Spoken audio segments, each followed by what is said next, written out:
go into bans and solve some of the problems you might have. In recent times, I think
it's not a bad matchup, and grab an offlaner here for Zai.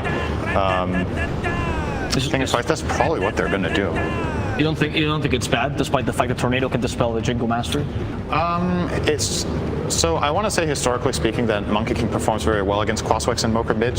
He runs at you and hits you, and if you have to space yourself as Invoker all the time, he denies the creeps. Right. And Invoker is very limited in terms of utility in the lane. Like you said, he has this one Tornado, but aside from that, he can't really fight back. His base damage isn't great, his armor isn't that great. Monkey King, if he ever gets the procs in, he's going to go for it. All right, it is probably going to be an offlane Monkey, though, as it looks. Interesting.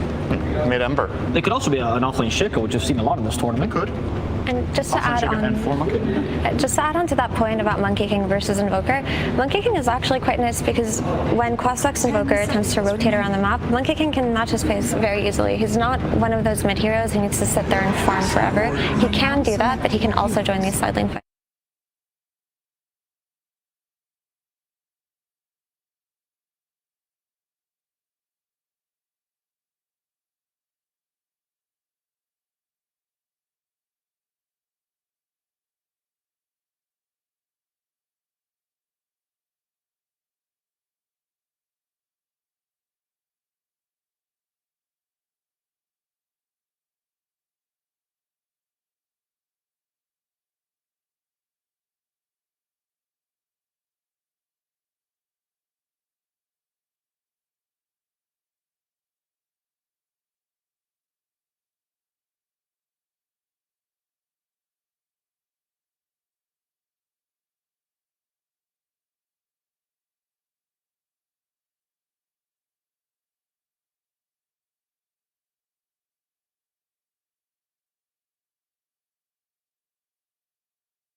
contrast between the two styles here with aggression versus more tempered gameplay. And you asked about weaknesses in particular. I would just say that OG does have to play very well around these first couple of Aegises. So you heard my panelist conclusions, but there's one man that I can't have on panel because it's just a bit too valuable. His name is BSJ, and he'll be giving you the last word for today.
Thank you very much, Brian. Yes, looking forward to this one massively. Secret versus OG up here in the upper bracket. Fog, we've had the draft in front of us. Yep.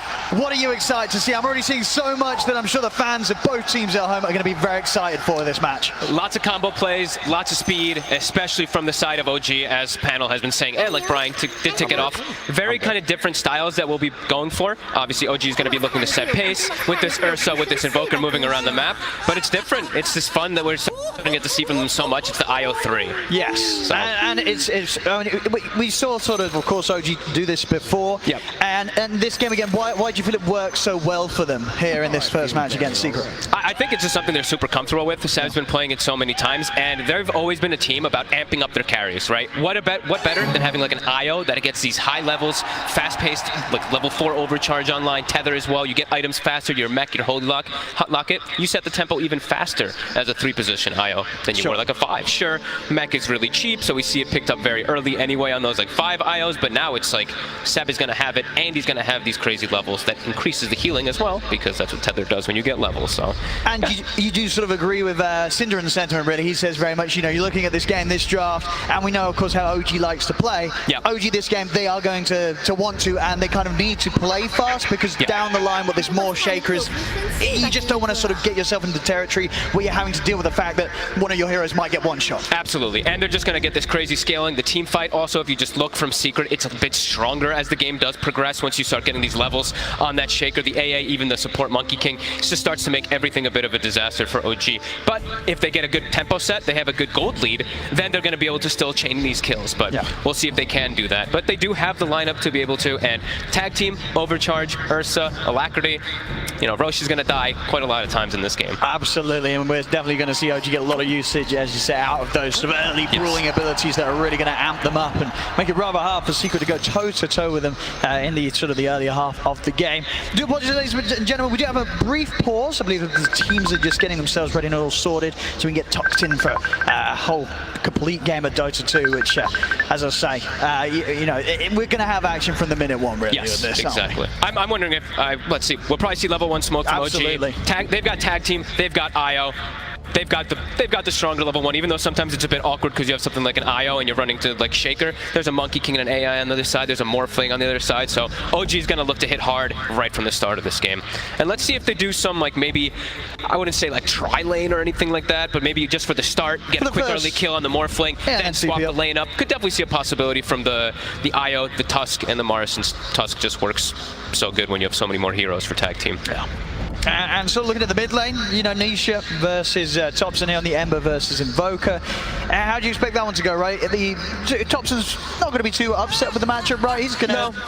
He should be okay. Invoker, you can play around with the Ember quite a bit. Yeah, you've got a little bit of, you got like good base damage. Sure, your Flame Guard's gonna get dispelled in some situations, but you should be able to get these last hits. You're gonna be able to pull creeps back, and you know, water runes are a thing. So all these heroes that can still go for the bottle, like Ember Spirit when you're playing versus Invoker, you're gonna have that good sustain that just comes from it naturally. Well, he doesn't. So I know Brian was heavily talking about Saksa in this upcoming game, and I think we'll probably see him a lot of times looking to make those moves around those water runes early on, even the 6-minute rune. I mean, and the same to be said for Yaps on the Monkey King, or is he going to be more needed in the lane, really? Is he going to have as much freedom as Saksa is to sort of roam around and look towards that mid to help sort of push the matchup in their favor?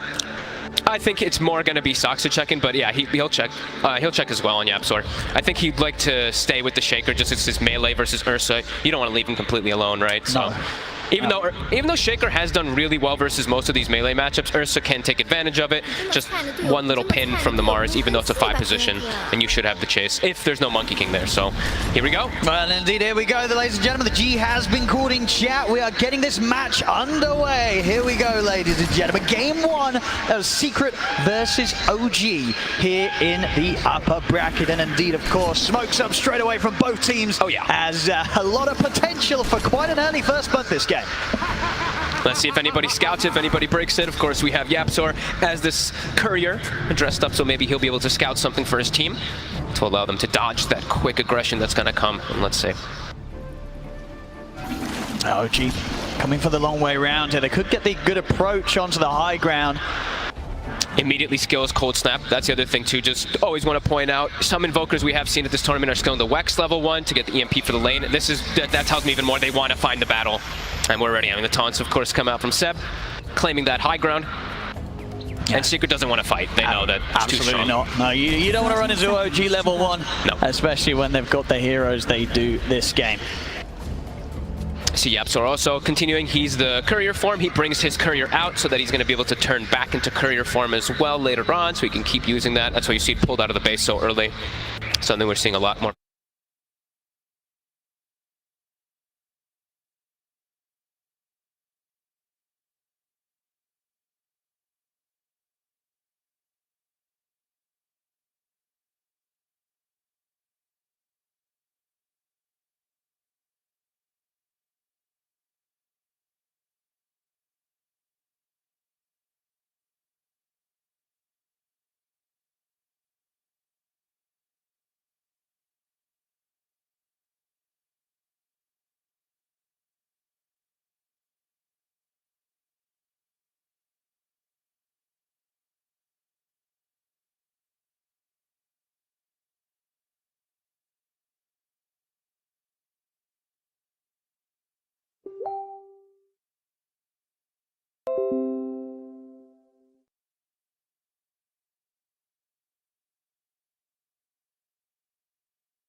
Shock to come out from the Ursa early on too.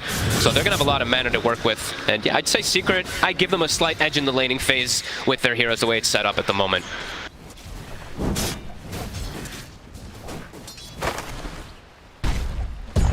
So far top.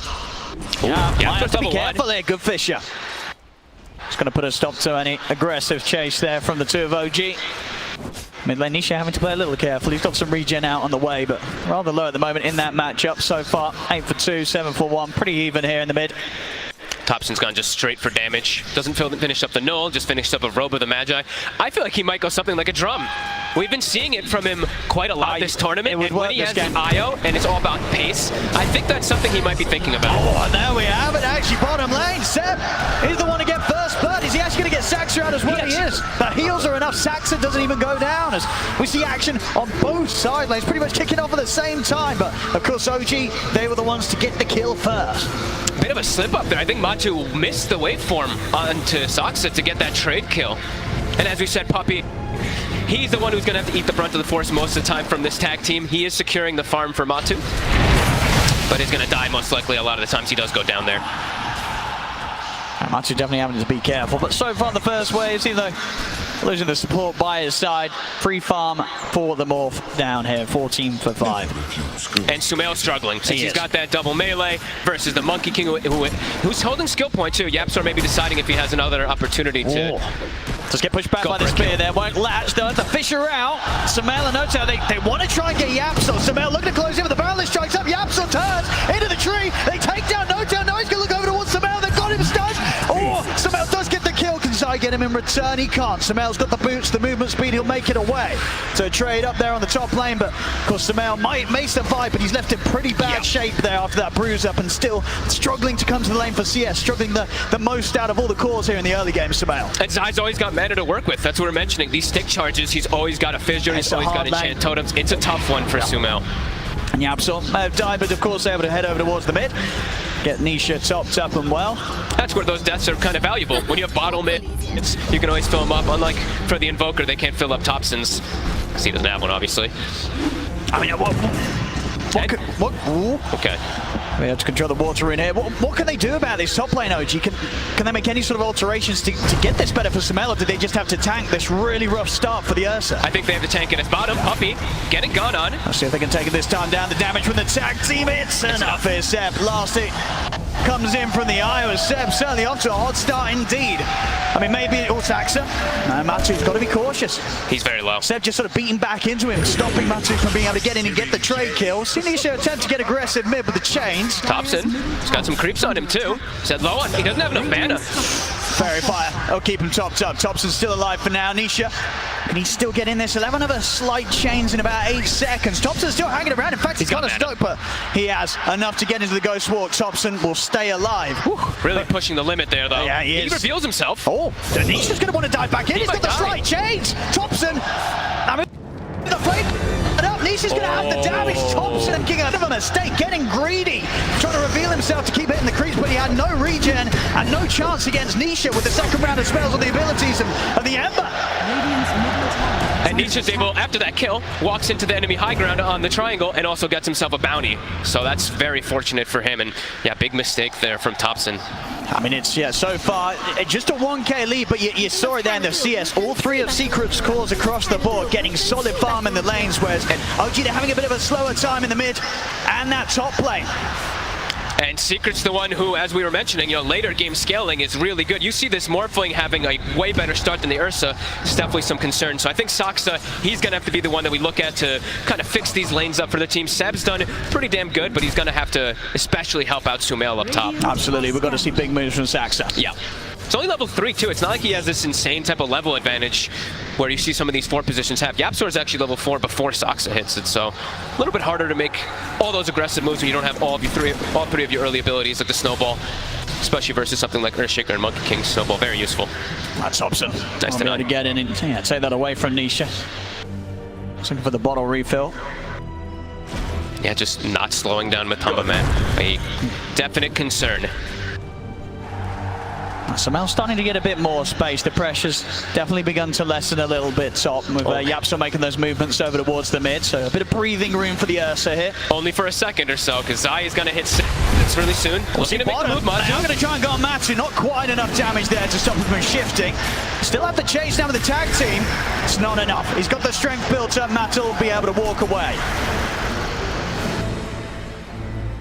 Zai likely to be 6 after this lane, and that's where Sumail's going to have a lot of difficulty as he's still not level 6 on the Ursa. Oh, absolutely. Yeah. He's double melees up there.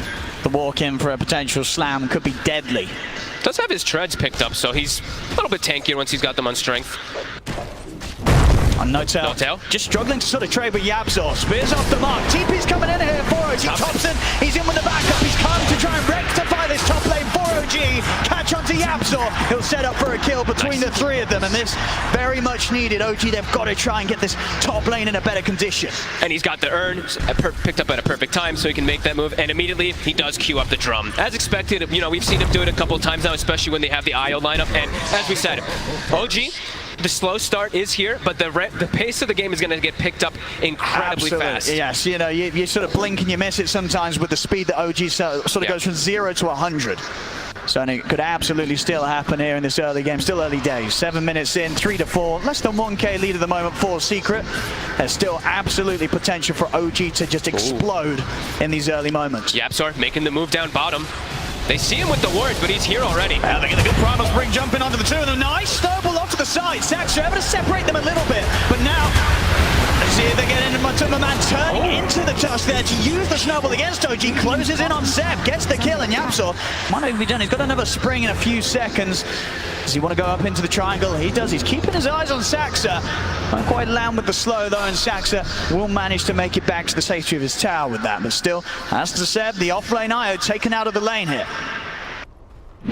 More space for Matu to heal back up to full from the Morbid Mask. Zai playing careful top, level 7 already. Very close to his blink tag already, 800 off with the treads. Sumail's just had to leave the lane. I don't think he wants to be up there anyway, and they need to start getting better levels on the two supports for the side of OG. Otherwise, they're not going to be able to do that run-at strategy that they want to do in the next few moments. And Yap's already been quite the nuisance for OG here, just sort of jumping around with the vision he's giving. And OG, at least with the two of them, Saxa and Seb, struggling to really get their hands on this Monkey King in the trees, bouncing around. Seb already has Holy Locket done, so that's what we were talking about, where you get these items so much faster as this offlane. Gonna be able to make some nice aggressive moves, but they're on him. He's gonna try and go, but a quick tether over to Saxa will break the distance. He's too fast. Doesn't even want to commit further there, Yapsor knows.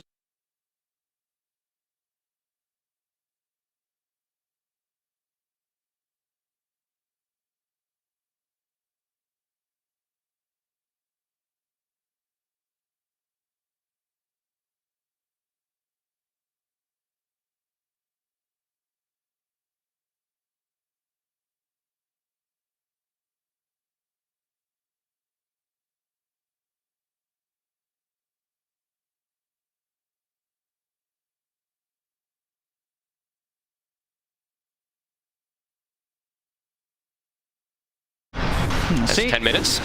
Looking over towards Nisha, but in fact, Nisha isn't going to be able to set up anything on them. No, doesn't want to try. Thompson, just get the initial grab here. Nice EMP. Oh, he was waiting for it. Sumail, he was ready. Sumail, if he gets this, it's going to be a lovely kill here for the Bears. Sumail set up in perfect position. You know, he's had a bit of a sad time in the jungle, but he's able to head over to the mid lane, get a kill on Nisha.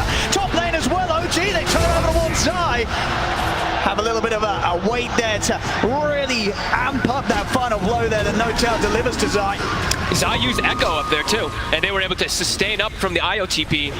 Then now it's going to be on cooldown for a very long time, which is going to be a signal to OG. Yeah, I mean, this is to run. Look at Sumail now.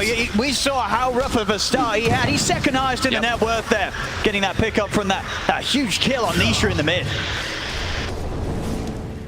And they're pressuring bottom now with the 5 position Mars with the IO. Matu's had to leave the lane. You can feel it, that the pressure, it's building up from OG. It really is. Thompson getting deep in the jungle, looking for Puppy. Has his mana gone? Has he got enough damage on his own? Oh, it's the Urban ticking out. Backup comes in. He gets the kill, Thompson, but it looks like he's probably going to die for this, as he's trying to escape them, but there is no running from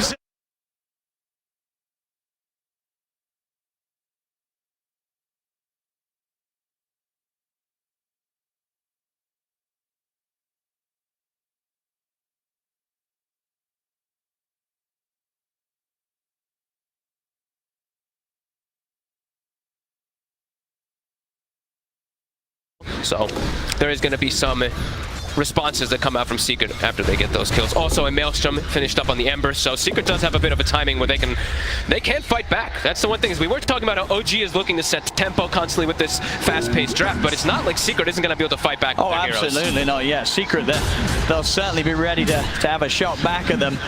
Let's see if they can set up to sort of make a jump and a good reveal with that Blink Dagger on Zai's Shaker.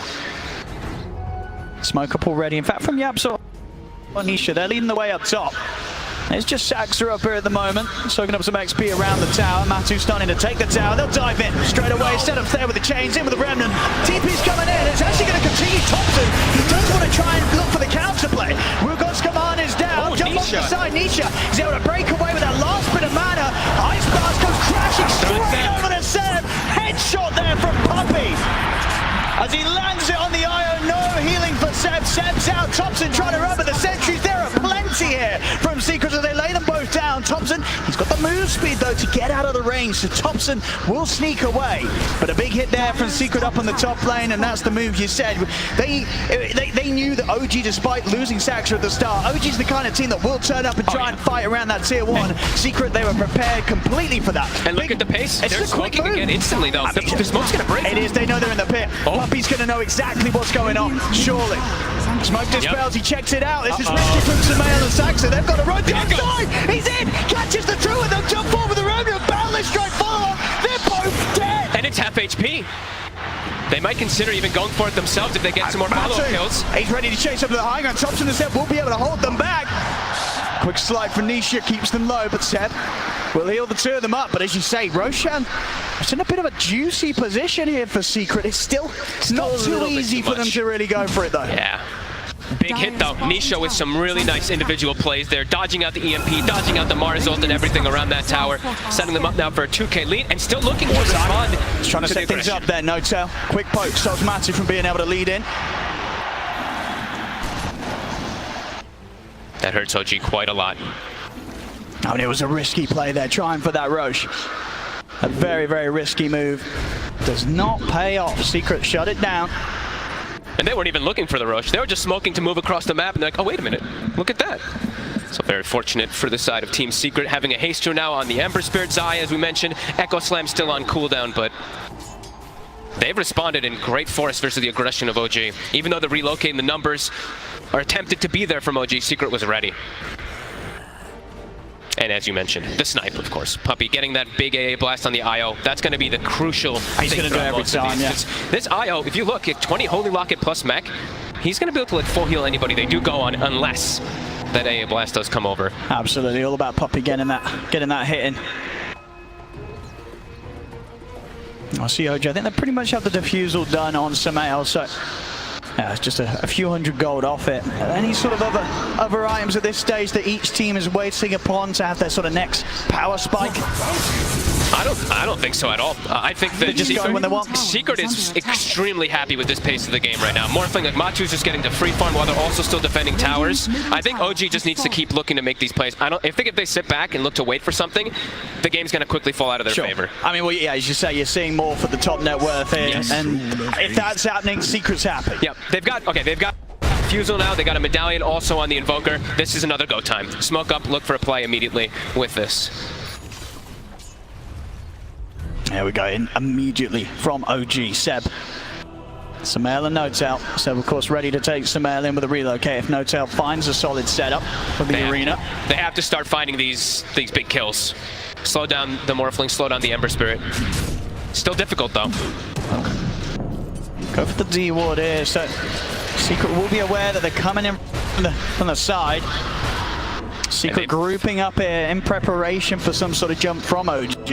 And they've got the big ultis. That's the one thing of Secret, especially if they've got the high ground advantage. They have those humongous team fight ultimates in comparison. OG a lot more limited because it's a 5-position Mars who has to walk his way in to try to place his arena. I mean, there's some nice little moves there from Saxa, moving himself and all illusions independently there. So Secret did have to guess a bit what was happening. Sumail, he's trying for the Roche again. He's in the pit.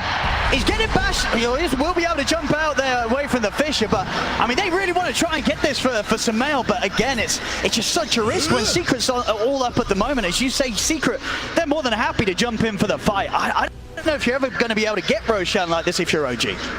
But they have to. That's the lineup. They need to get that Roshan advantage for the Earth, so that's why you see both teams just heavily emphasizing in the area. But yeah, Secret's not going to let him. Secret's got this Ice Vortex, 40 mana. I mean, Puppey can pretty much infinitely throw it in there to get the scout if he's in the area. It's very hard for OG to find. They need to get some sort of action first. Showing the IO top, Seb. So have to be a bit careful of his positioning. He split away from the Ursa too, so that means the relocate play is not going to be available for OG to get the numbers. So Secret, they're looking to catch him when he split away. If they can get the setup a little too deep here, TP immediately comes in from Saxa. Rest of OG starting to head up as well. So Secret, they won't dive any further. Yeah, as long as Secret can sort of keep the pressure on, keep OG distracted and away from Matu, they're only going to be able to increase that lead that Matu has. Already about 1k ahead of the farmer Samel. Matu much more happier to just spend time hitting the creeps. He is going to step at OG, they're right on the shadow here. But Matu knows, he's keeping it cautious, keeping it cool, and making sure that OG can't get the jump on it. He's going to have his Manta done any second now. And then he's going to go straight for that Aghanims afterwards, as we expect with that Earthshaker combos. And as we've seen to expect, and come to expect from Topson when he's playing this Invoker, he sometimes does go for this more buff-up strategy, just the Alacrity plus that Solo Crest to make his Ursa, or whichever edge carry that much stronger. Absolutely, just give Samel the best game he can possibly give him. Yep. No tail sneaking in, but he's under vision. I'm going to start things on him. He'll put the arena, but a quick jump from Nisha. Dodges the spear. Backup's coming in from the side. Thompson buffed up by Seb as they look to lead in. Saxa, he's caught Sai as well at the top left to stop Sai from being able to get the jump in. He has begun Sai's out of mana. Seb caught by the change, hit by the blast as Seb goes down. Nisha, time and time again this game, dodging the spears, dodging the Marzolds, dodging the EMPs, just being a rightful nuisance for OG. Good read from Saxa, though. That fight could definitely have gone a whole lot worse for OG. Saxa just making sure that he can find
which would have allowed them to kill Thompson off much quicker.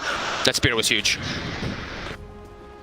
As OG, that was exactly the fight they needed here to begin to get that momentum, that sort of power back under their wings. And look at this, Sumeli's going to go straight for the build on the Ursa, just more survivability. He's going to be able to constantly be that rightful nuisance inside the fights, stick on targets. Oh, goodbye Thompson. Out along his own. I mean, Seb, reload. He might be in trouble as well. He try and come in to help out. He's pretty tanky, not tanky enough to deal with Forest Secret beating him down. They got to get out of there, the rest of OG. No fight to be had.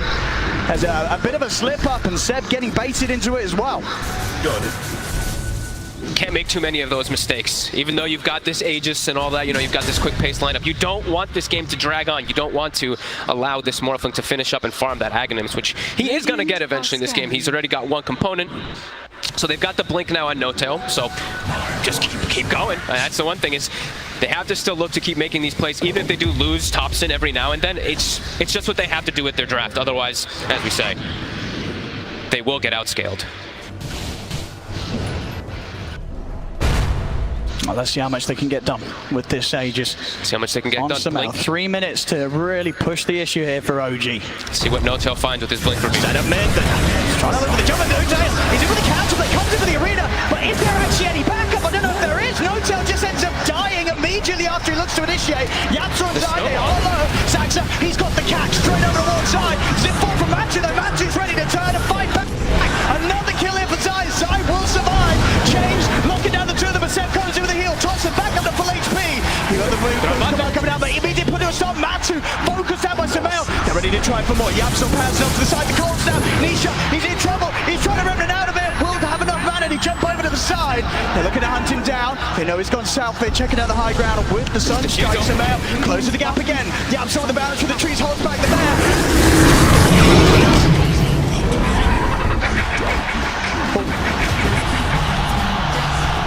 You also know Zai. I mean, underneath the tower, it's a little deep here for OG. Jump forward, see Sumail. And we get Zai here, he's got the heal of Seb. Sumail actually going to live? He's actually going to live here. Triple game, they might get Yapsel as well. He's been caught off the trees, another. Sumail with the ultra kill. Getting it done here, OG turn it up. They look for the fight with the Aegis. They've still got that Aegis ready for another round. Sumail getting some huge kills there, nearly level 18, and now we can look to start working on that BKB. Look at the damage he was able to do in the fight. It looked a little weird because No-Tail starts the fight and they didn't have the backup initially, but in the midst of the fight, don't know if everybody saw it on the side of the cameras, the Io Spirits clipped the Shaker. Zai actually echoed the floor when they were trying to make the big go onto Ursa. Either way though, there was still an Aegis, they were still getting all the full heal. OG getting this big ramp up going for them, and I do believe Secret needs to be a little bit more careful with their Ice Blasts. They just throw it onto Thompson every single time, but it's got a 60-second cooldown. There's likely only one going to be in every single one of these team fights. They have to prioritize it on the big heals. As we've seen Seb now just chunk up his teammates with that. And Thompson is the sacrifice. There we go. OG. No slowing down, of course, from this squad. Nope. One fight finishes, they're already thinking about how they're going to start the next jump onto Matu. Matu right away. Got the cold snap, good vision from Zai, holds back the three-wave format. The snowball's going to be there to chase up for the high ground. Sumail, he still wants to go. He's still going in. He's diving in onto Matu. The swipe spilled on. Sumail takes him down. Back to the low ground. Nisha managed to get over the backlines. Kills off No-Tail with the BKB looking to commit. Kills off Thompson as well. Sumail, still 40 seconds on the Aegis. Yaps off in the tree line, lines up onto the two. Saxa buying time with the snowball. Oh. He's going to be earning pretty deep here, Saxa, but Sumail, meanwhile, finding Zai underneath the tier 2. And Saxa, he's also going to be able to walk out of it. He's got his blink now. Oh boy. OG really starting to find their footing, and with the blink too, now there's more ways to save his teammates from combo plays. With Aghanims on Ursa, how are they going to combo Sumail down? Yeah, they are struggling. Range every single time when he's getting gone on. This is going to be a bit of a problem because they don't have any forms of silence at all on their team. So Enrage, of course, could be able to be popped whenever you are stunned up because of that Ags. This is problematic for Secret. Oh, he's such a big Ursa. He really is. He played it so cool in the early game. A sort of pent-up rage from suffering in that sort of laning phase where he couldn't hit the CS. Is coming out now for Sumail. Yeah, level 20 already at this point. And he's not letting Matu have a fun time in the fights. Even though Matu did have such a good time in the early game, the Ursa just staking on him. The defusal is a problem. Yeah, Matu has to run every time. He cannot fight back against this Ursa. Thompson. He's not going to be able to get the catch. Nisha is prepared for this. Didn't get to touch on this either. If we look at Yapsor, he's going for a very greedy build. We've seen a couple times the Atoses into Gleipnirs. I think we saw a couple Orchid rushes, I think on Crit as this 4 position. He's going for the late game. He's going for the Scotty. He's going to be able to apply it to everybody. The slow, the reduced healing as well from the IO2 in the team fight. So as it progresses, as we mentioned, Secret's going to be strong, but Saxa's going to find him. Puppy's got a fair bit of damage as well. Saxa, going to stop the cold V here with a snowball. Thompson, he'll be able to put a stop to the TP. No escape for Puppy. Secret's trying to, I think, slow down a little bit here and get those items finished up, in particular the Ags on Morphling as well. It's very close to it. As she was saying, not far off the Scotty, just about 1,000. It's pretty close. Seb now has his own BKB, so it's gonna be tough to focus fire him anyway. If they can get the AA blast coverage, if they can get a stun initially on him, then it'll work. But if he gets the BKB off pre-initiations, then it's probably gonna be really hard for Secret to bring down the main focus targets that he's tethered to. I mean, for OG, Is it sort of waiting for the next rush? Do they need to go before, or can they afford to sort of wait, get that Aegis, and then look to make the move again? No, I think just keep looking for fights. If they run into you, you look for the battle. You've got so many ways to protect your cores. Sumail likely won't die no matter what happens because they can't initiate on him cleaning now because of that Ags that he went for. I really like the pickup this time around that he went for it, since there is no silence that he has to worry about. Always can get your enrage off, always can allow your IO and your teammates to come back you up. Got their eyes on No-Tail bottom. Cool. Bit patient for him. And there's the axe. So Matsu, only level 17, so not quite that permanent uptime that we always talk about from level 18 plus that morph timing, where he will always be in Shaker form. I love a little pickup as well for Sumail, getting the Mind Breaker. Yep. Can be a great one. Also, I didn't point this one out, but Zai got the Fake Grenade on the Shaker at 17 minutes. So now we have a lot of potential for some massive burst damage that's coming up from their sides from double, triple totems and whatnot. But OG, as we said, not slowing down. Absolutely. As soon as someone shows in a lane and they feel that they're alone, they're making moves over there. See top Puppy. It's pretty out of the area though. How do you go for Sumail? BKB Ags with a tethered IO behind him. It's so hard. It's going to be such a difficult target. They have to prioritize. I say somehow have to find Seb, but it's been very difficult for them. And with the BKB, it's how does Nisha focus fire him? Because that was Nisha's job for the most part this game. Yeah, it's pretty much impossible to kill Seb at the start unless they open up with some sort of stun lockdown. Which they have. They've got that Ags Double morphling. Yep. And he's got a Titan Sliver too, so even stronger with that base damage increase. Let's see if they can delete first. Oh, Puppy says hello. He's just going to walk in on this. He's going to get hit by the Mind Breaker. He needs help, but he needs it now. Puppy, he'll give the Ice Blast over, but Sim's already put the BKB on. Off to the side he goes. They lose No-Tail on the side of OG as Secret Eye to get to the back of him. So they're going to be any chase. Both teams coming out with the buyback immediately. OG, they will separate though. They back off. And just an awkward way really for Secret to start the fight. Puppy just heading up on the front lines. I don't think he expected them to be there that soon. Just walk. I mean, I'm also surprised that he's the one that walked up so quick himself. As around the Roche pit, most important timing now for the next few minutes. About 35 seconds until that will spawn. We see OG sitting in the pit waiting. Dire's structures are fortified. Dire's middle tower is under attack. There we go, Secret. Rather far out here. We'll finish off the tower. Sumail, he's going to try and jump straight onto Nisha. Nisha past the BKB remnant off the side. They're going to Sam straight away. Everything thrown down off the eye. They've taken him down. Snowball over from Saxon. Sam does come out for time. Sumail's already popped the ult, ready to go over for more. Chasing down Yapsor. He'll remove the Monkey King out of the fight. A double kill for Sumail. Now ready to go for something else to the side as he's on top of Matumba. Waveform out. Sumail looks to Nisha, but now he's going to be frozen in position. Sumail, he's trying to back out, but the cold feet kicks in. Sumail will fall. No-Tail as well. Cut down by Nisha. With the setup there, Matsu comes in for the finishing blow. Secret, this time round, the execution, it's there. They find Seb, remove the ire from the engagement, and suddenly everything becomes a lot harder for OG. Sumail, he still wants to be able to charge in, but he hasn't quite got that same level of sustain that he had before. And it was them just clear understanding. He used BKB earlier. They knew it was still on cooldown. If they just commit onto him immediately, that IO's dead. Mars used buyback earlier. No Mars, no Mars for 50. Just look at this, Seb. Look how quick they were on him. Everything just onto this IO, deleted from the team fight.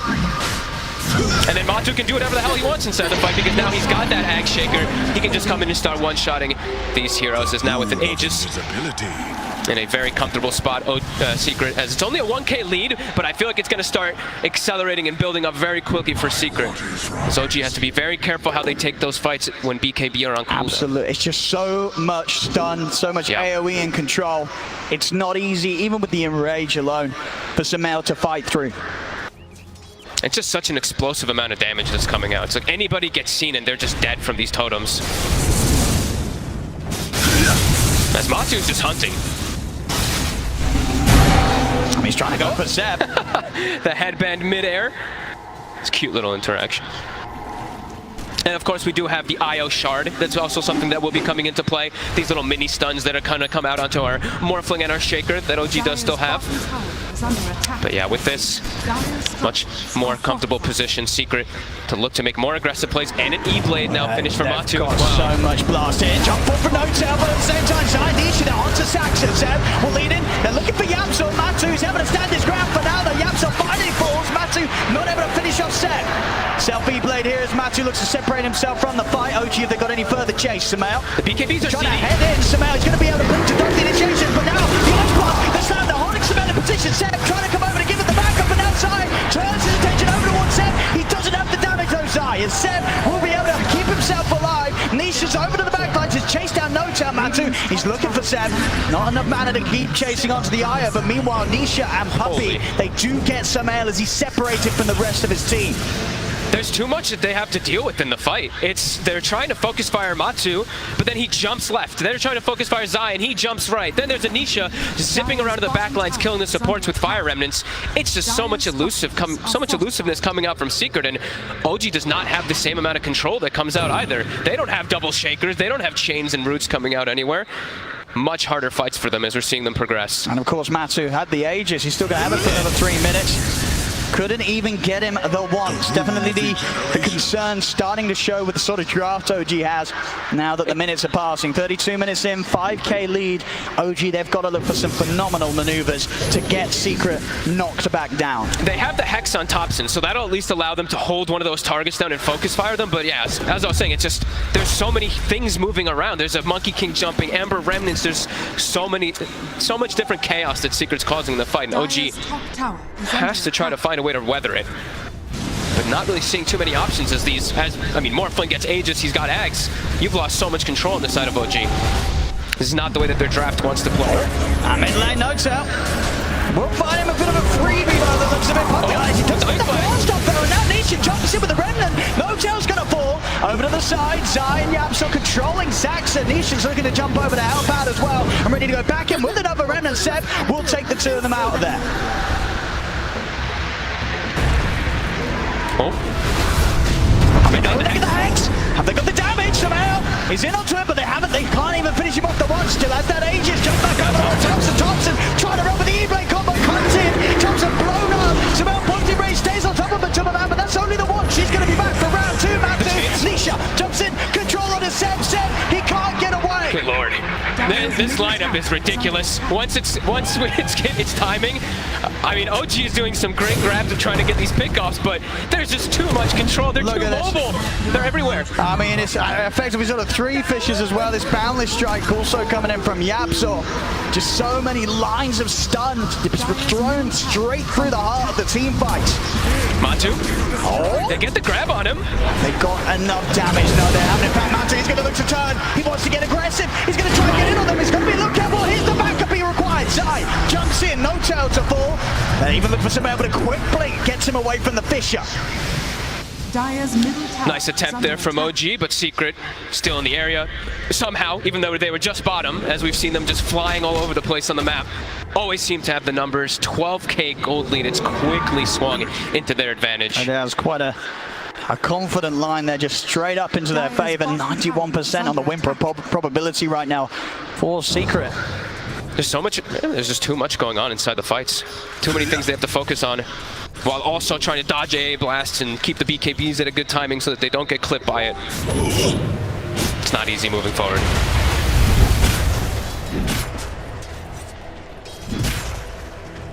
And back into Shaker form. Back looking for the plays. Secret gonna continue looking for anything. Any type of battle that they can get now. And yeah, really catching their stride. Lincoln's now on Nisha too, so that Hex that we saw, likely to get countered just because of that. It's going to be so hard to lock him down. Yeah. And they've got, we did mention that Yapsar was going for a very greedy item build. He did finish it off in those last 2 fights. Coming in for the side, Fisher out to Smell to start things off. Smell will be able to take out the wall, jump off for Nisha over to Thompson.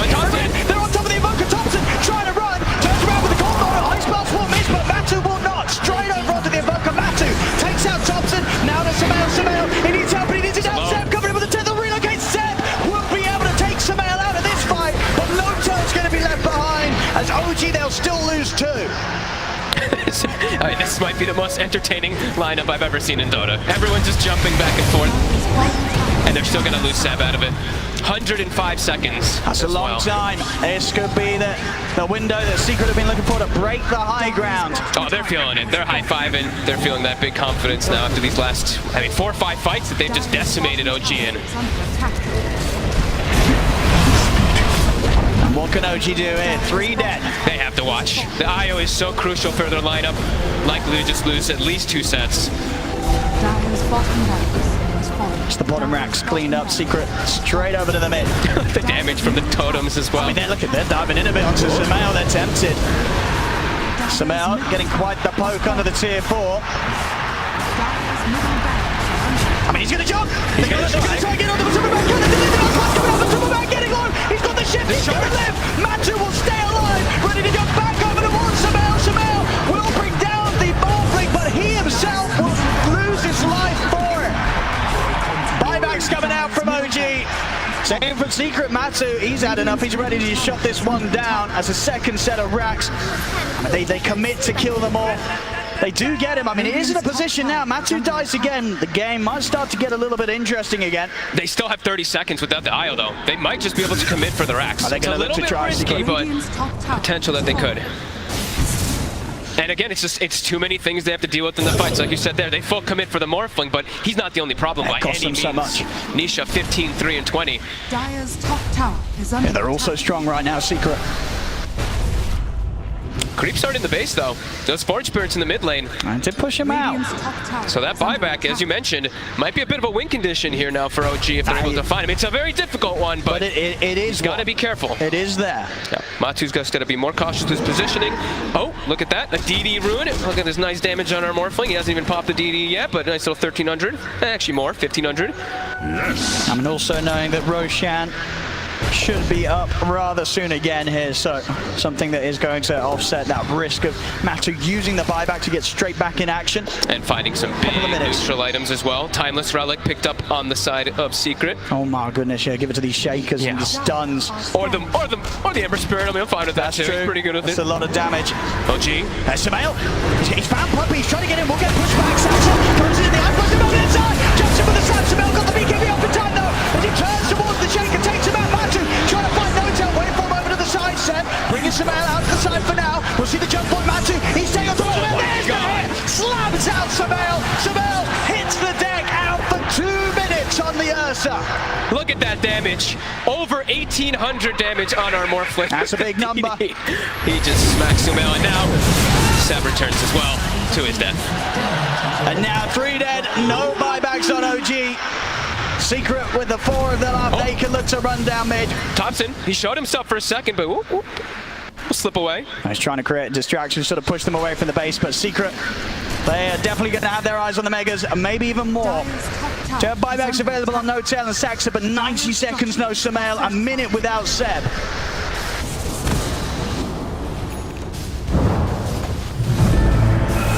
There's the buyback, No Tail.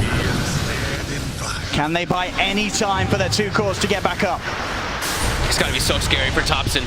Dire's top tower I mean, Saxa is going to get a jump in. They are able to get the spear up to them. The damage Sunshine coming down, but he's in there with the Remnants. Matu, he's got too much HP. They can't burst through it. Buyback comes out for Thompson, but Saxa will fall. Also, with his buyback, looking to try and hold with just the 2 of them. The Secret, the damage is being done. The top racks are gone. The Mega Creeps will be out, and the jump over to Saxa. As soon as he's back in, he's back out again. Remnant over to Thompson. Thompson goes down. Everybody dead on OG as Secret now close it up. GG is called, and Team Secret will take game 1 of this best of 3. They went for the strong scaling lineup, but saying that does take away a little bit of how much they're still able to fight in the early game. We see OG trying relentlessly to battle into them, but Secret still has good team fight with this double shaker even before those big levels come out for everybody. And Yapsor's greedy build does pay off with that Scotty later on. And OG, they try to run into it, but a couple too many deaths, especially on Thompson. He ends 4 and 11, trying to be that support kind of style invoker, but does end up hurting them versus.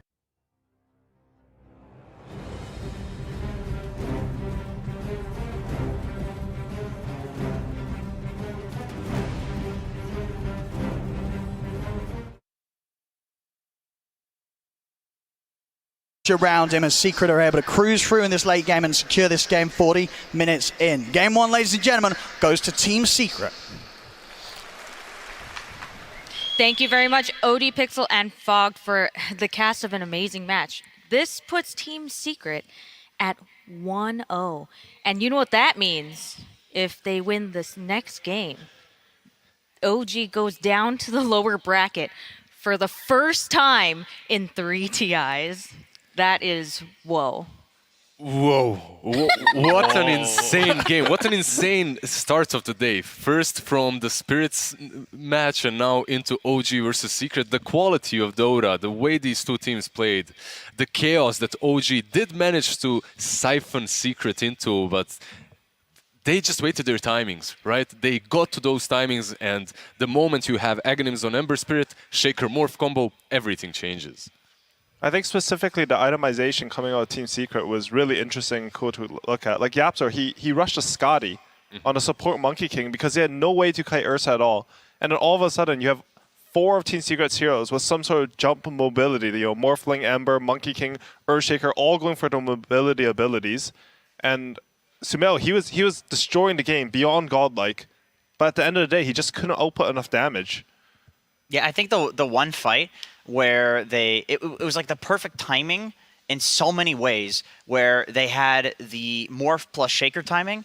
I think they also had the Ember Ags at that exact point as well.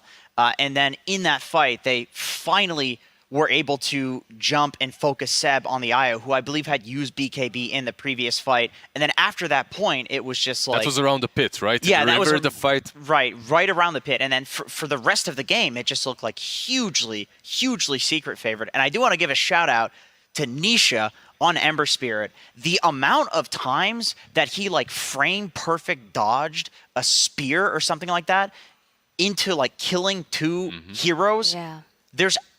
I mean, they could have delayed even without that, but that really helps when you're trying to delay for this late game Morph Shaker timing, and you've got somebody playing like that. Right. That makes it work. And they looked broken, right?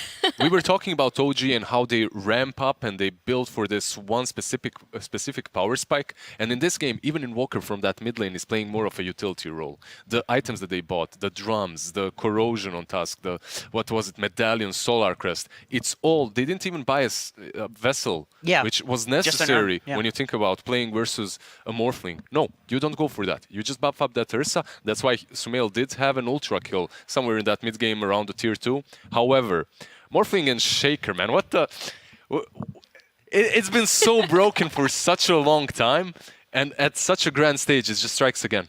One of the things that I heard AUI talk about while we were sitting in the green room watching the match is you said Ember is one of the best heroes right now. He did say that. Yeah. I did say that. Tell me a little bit about that. What makes you say that? When I watch these games, I actually think Ember is going to be the hero of the tournament. Like, there's nothing really concrete. But in my head, like how he team fights, he's just going around the fight, providing vision. If you try to chase him, he has 5 remnants once his egg. He slides in between them. He creates so much chaos. And every time you look at the end game screen of the stats, he's like 60k hero damage for some reason, just out of nowhere. It doesn't say there. They tricked us. Can I just... let me just comment Puppy. Even though he spent 3rd most time dead in this game on all TIs, at the same time, he's been playing Ancient Apparition versus IO plus Tusk. That lane is incredibly difficult to stay alive in. He did feed a couple of times, but not nearly as many as I expected. It's like a good amount of times too, because I think they're able to farm in the bottom lane way more than what I thought. OG had this really cool idea coming in. They'll tether the creep in, so it goes into the tower. You get Equilibrium versus a Morphling AA, who's supposed to be a weak team, and sort of zone them out with Tusker IO. But Secret, they're able to just sort of... I don't know what happened. They just dominated the lane early, and they were able to survive. They used the tag team first time in the jungle to try and kill the AA, who instantly TPs to the lane, which prevents them from using that tag team in the lane itself, right, for a couple of extra seconds, which allows Matu to get more last hits on those first few waves. Yep. Earlier raid band, which translates into him being 15 last hits and like 8 denies in a couple of waves. Yeah, it could have worked too if they had the tag team, because the lane did immediately push out. Like you were saying, I think when the Morphling pulled to the range creep, the creeps ran into tower, creep wave pushes out double waves, but then without the tag team, and then with Secret getting level 2 timing first, it meant that they could actually farm in the lane. Right. So I know Dota 2 is a team game, right? There's 5 people on one team, and you guys have been totally promoting like all the players. But if you were to pick one person who would be the MVP of that match, who would it be, Lizard? That's so difficult. I think it's Matu. Matu? I think when I watched them team fight, something I like the most is when Course think about the positioning of their allies and how they can like move in a way that lets them team fight. One of the fights, like Sumail was on Matu, he wanted to like waveform away from his team because it'd be further, but he had the presence of mind to waveform always towards his team, and his always thinking of how to fight like that made them win that game, I think, in the end. Like, Yeah, he let their timings work out because he would survive in situations where I don't think he should have. Well, and it literally worked out in that fight, too. He waveformed into Puppey, who got the cold feet onto... Yeah, Sumail came in like 200 range, and the cold feet proc just because Matu's wave... Yeah, like, exactly. He goes the other way. Exactly. Sumail, he might have killed Matu. The game might have been completely different. Just for the 100%. memes, can we say Monkey King as well? Honorary mention, just because of the ultimate orb and Orb of Corrosion. That's all he built. No, his item build was genius. Yeah, I think it's never straight see genius. Well, on the other hand, on OG's side, we have some superstars as well. Let's take a quick look at some of the stats for Sumail. This is like Sumail's joining OG, right? So we have the kill leaders for all time in TI, and Sumail is #1 there with 1,290 kills. Tell me, is that a lot, AUI? I mean, it's the most. Across all, I mean, yes, but so Sumail only started playing in TI5. Right. So, I mean, I think Sumail is the best TI player of all time. I mean, he carried me in a TI, so I might be a little biased. Just a little bit biased. Yeah, right? a little bit biased. I mean, Thompson has a 100% win rate, but in my eyes, like Sumail, over time, how he performs at TI is always some insane level of play. Like, I think Nisha, he went for top moon, and there was just a bear there. Like, why was Sumail there? He just killed him. Right, Yeah, like, he that was remnanted one of to the it, right? yeah, that was one of the died, plays that sort of snowballed the game in OG's advantage for a bit. do you think that that is a result of their teamwork? I remember that when we were talking, you guys were talking about how OG is a very close-knit team. Like, did Invoker know to send Ember to the top side of the river by Roche so that Ursa would be there? I'll just say that, yeah, definitely OG is a close-knit team, but it takes a special kind of a person, and Sumail is definitely that. He's extremely talented. Yeah. The equanimity that he possesses to just... If you remember DAC, when he went, 0-4 on Storm, and then came back into the game, that's what, 2014, 15? 2015. 15. He comes back, he was still a kid, 16 or something, and he comes back and just completely demolishes the enemy team. 90% of players would just tilt. That's not him, though. Yeah, that's like a 100% instinct play to me. Like, I'm sure Sumail called that, and I think the reason he knows that Ember's about to remnant there is because he was a mid player before, and he knows how horrible it would be for the enemy carry to show up and solo kill you there. It's like mega game changing. Well, for those of you at home who want to think more about this game, just remember that there are a lot of other things going on here at TI. One of the things is the secret shop, which is now open. You can visit it at www.theinternational.wearenations.com. So while you are watching this series, remember that you can also head over to the secret shop, check out the goods that are available for this TI. And now let's bring it back to the match. So now we have this game, right? Team Secret is down, or sorry, Team Secret is up 1 game, OG is down 1 game. Now that OG is kind of on their back foot a little bit, do you think that we're going to see like those happy faces that we saw when they first got in the booth, when they were marveling at their portrait? Do you think that maybe this time they're going to revisit it and be like, serious time now? Or do you think that their ability to just kind of shrug it off and smile into the next match is one of their strengths? I feel like they'll shrug it off just because I don't know how you guys felt watching that game, but it didn't seem to me like OG was doing anything crazy wrong or anything like that where, you know, like there were fights that were so close. There were fights that were so close to going one way or the other. And I feel like every fight was like 4 people on OG dying and then 3 people on Secret dying. It was never like just Secret completely wiping the floor with OG by any means. So if I'm OG, it's just like, all right, we'll just go in, we'll do another draft, see how she goes. And if you know OG, they never falter. Well, let's see how it looks as we bring out the teams once again for Game 2. Team Secret looking they look pretty much the same, right? Like, they look pretty serious. They look the same way when they were coming out for Game 1. OG, on the other hand, still looking like pretty upbeat, you know, hopping up the stairs. Yeah, Sumail ran in there. Like, he can't wait to play another one. You can't phase Sumail. It's unfazable. Let's take a quick look at OG's journey through the DPC.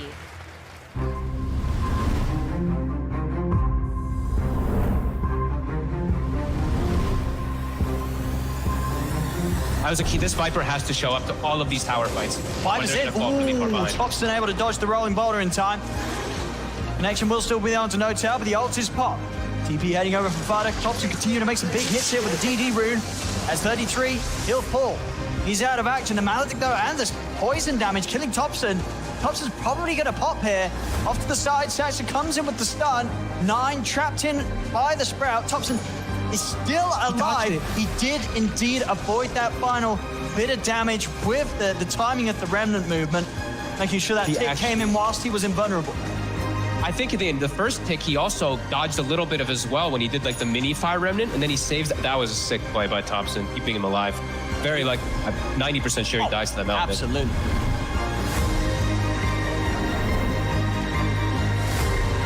And then that's going to be Humblegod grabbing up that Aegis. Stomp forward, coming after Spartan. Down he goes. The rest of the side of Team Brave just running away. The roll forward, they'll get the Hex off. Focus, running, wants to get back into his base as fast as possible, wants nothing to do with the rest of this fight. Does end up stunning himself, but he's safely into the base. But you know who's not is going to be, of course, Dominan.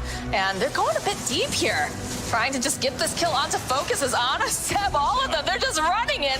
Focus, is he going to make it out alive? Yes, they managed to go and keep him in, but it's not looking great here for SSA Spartan. He's trying to run. Wish is going to go down, though, as Spartan manages to get himself back. And oh my God, Ana, he wanted the fountain dive, and he's still alive.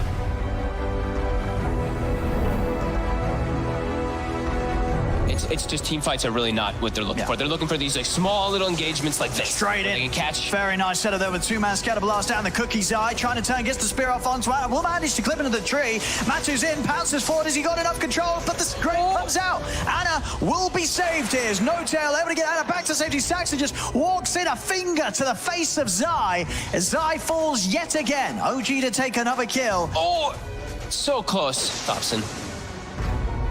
2 HP, I saw it, you saw it, we all saw it. 2 Everything. HP. Strength tread. Oh, it's 1! It was 1 HP! It was 1. Oh my goodness, 1 HP, ladies and gentlemen, take a print screen.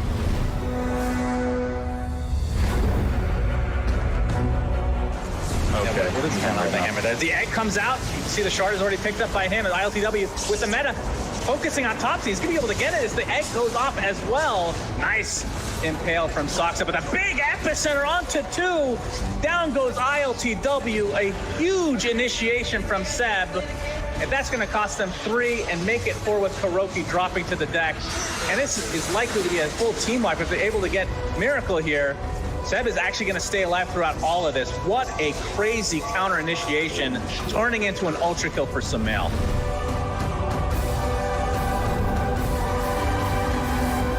Ready to run up high ground and try and take this down. Skitter looking for an opening now. Get the meld out, 9, Winner's Curse, hoping to do something. The buyback comes from the Tidehunter. Arrow afterwards, but the BKB didn't get it out in time. Skitter, BKB runs forward, tries to bring down this Nyx assassin. It is not going to happen. Jump forward, there's the stun that they need. They take down Skitter, he buys back now. They keep on chasing it on this one. Thompson trying to find 9, he gets him.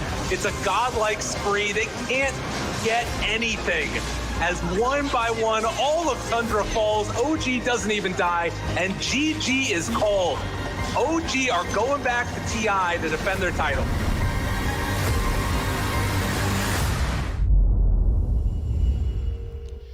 OG did place 5th and 6th in Season 1 and Season 2, not qualifying for either major, Singapore Major or the Annie Major, but they are still the defending champions, 2-year TI champions, and now they are down a game against Team Secret. On the other hand, Team Secret having a maybe less than satisfactory DPC run as well. They are proving that they deserve to be here and that their major experience translates into TI experience as well. Gentlemen, what are we expecting to see coming into Game 2? Do you think that there is going to be an adjustment in the way that they played? Do you think that maybe there's a chance for better timing, capitalization? What are we going to see? I don't think Secret will change a lot. Like if you listen to Puppy and how he thinks about this game, he always says the same thing. If you are correct, you win. If you're wrong, you lose. That's it. I believe he believes that he's correct at the moment, and the first game definitely did show that. They played on their brand. we were talking about them being this wall in which they're trying to defend until they hit their timings. They were successful in game 1. Yeah, and I don't think OG, they really should feel like they have to switch anything either. I think OG in particular are good at identifying what they did wrong in a game maybe, and just making like slight adjustments to that. Like last game, maybe they fought one time before they had mech, and they could have snowballed the game earlier. Yeah. Stuff like that. I think, like, they don't look like they're phased at all, to be honest, OG. I don't think they will be coming into this game. So you think that basically the teams, the strategies themselves are perfectly fine, but maybe there's just, is there a change in draft? Do you think there It's might like be a change in less draft? draft adjustment and more like a little bit more mentality adjustment. Like, How so? I mean, I think OG, I don't know if it's losing the crowd, but I feel like maybe the two-time champion maybe add a little bit of pressure. Like more than I thought it would affect them that game. But there was something a little bit off with how they played. Usually they take risks, but they don't start making the big fights until they have the real big timing. And I don't think that was quite there last game. Not the usual OG. Do you think that comes back down to them maybe not having as much fun when it comes to Jerax and how much fun he brought to the team and tiny airlines and everything? I don't because know. these things, they do relieve the pressure off of you, right? You know, it is true. You know, you watch True Sight, it does seem true, but I feel like Sumail and Ana, very similar players. All right, well, let's get it started. OG versus Team Secret. Game 2.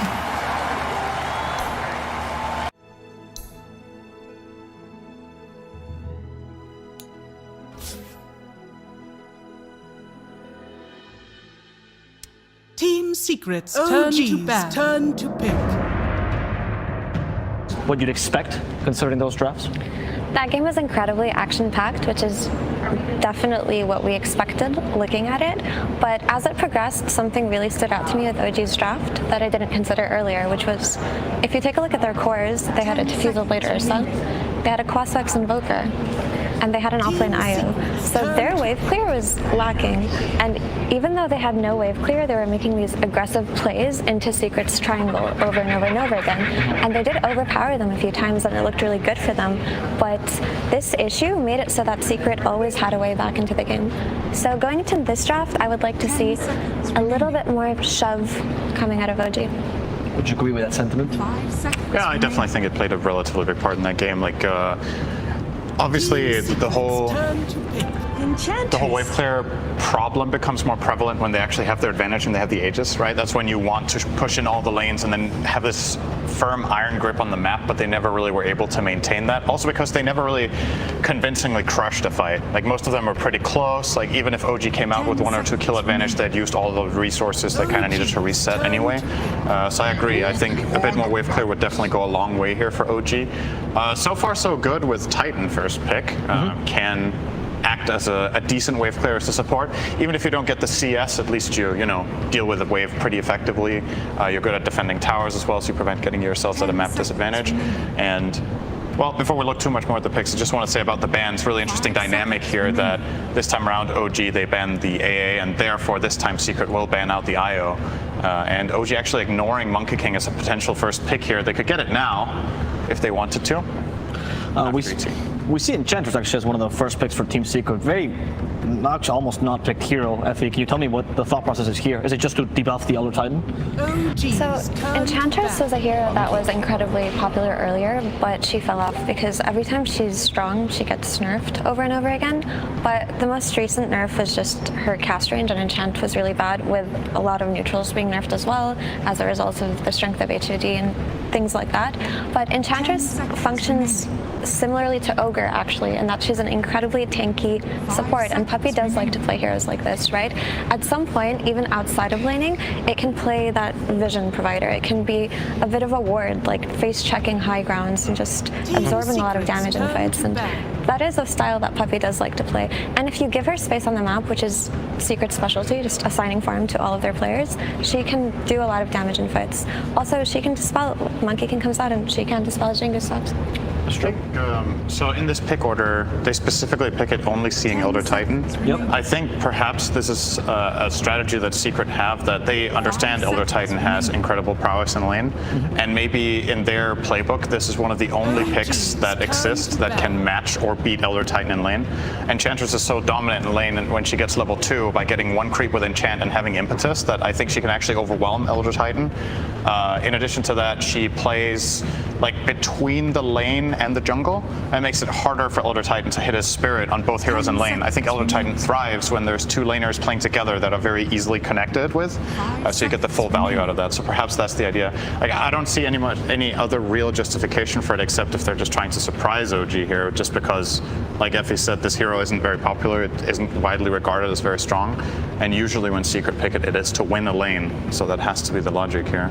That's a very good point, and I wonder if this Magnus pick was something that Secret were planning for going into this draft, or if they just took it away from OG, because the success that they had with the ET and Magnus combination in group stage was actually absurd. They came back from this ridiculous game versus IG where they were losing. They lost 5 fights in a row. We thought that perhaps that could have been the end for them, but there was this empowered ET just whacking away with his natural order on top of an RP, and it was just incredibly strong. So I'm just curious where they're headed with this Magnus, if they're going to play around it as a pseudo carry, or if it's just going to be buffing another hero on their team. So seeing OG's first 2, do we think Elder Titan is somewhat assigned yet, or because OG is one of the teams that like playing it off lane the most, right?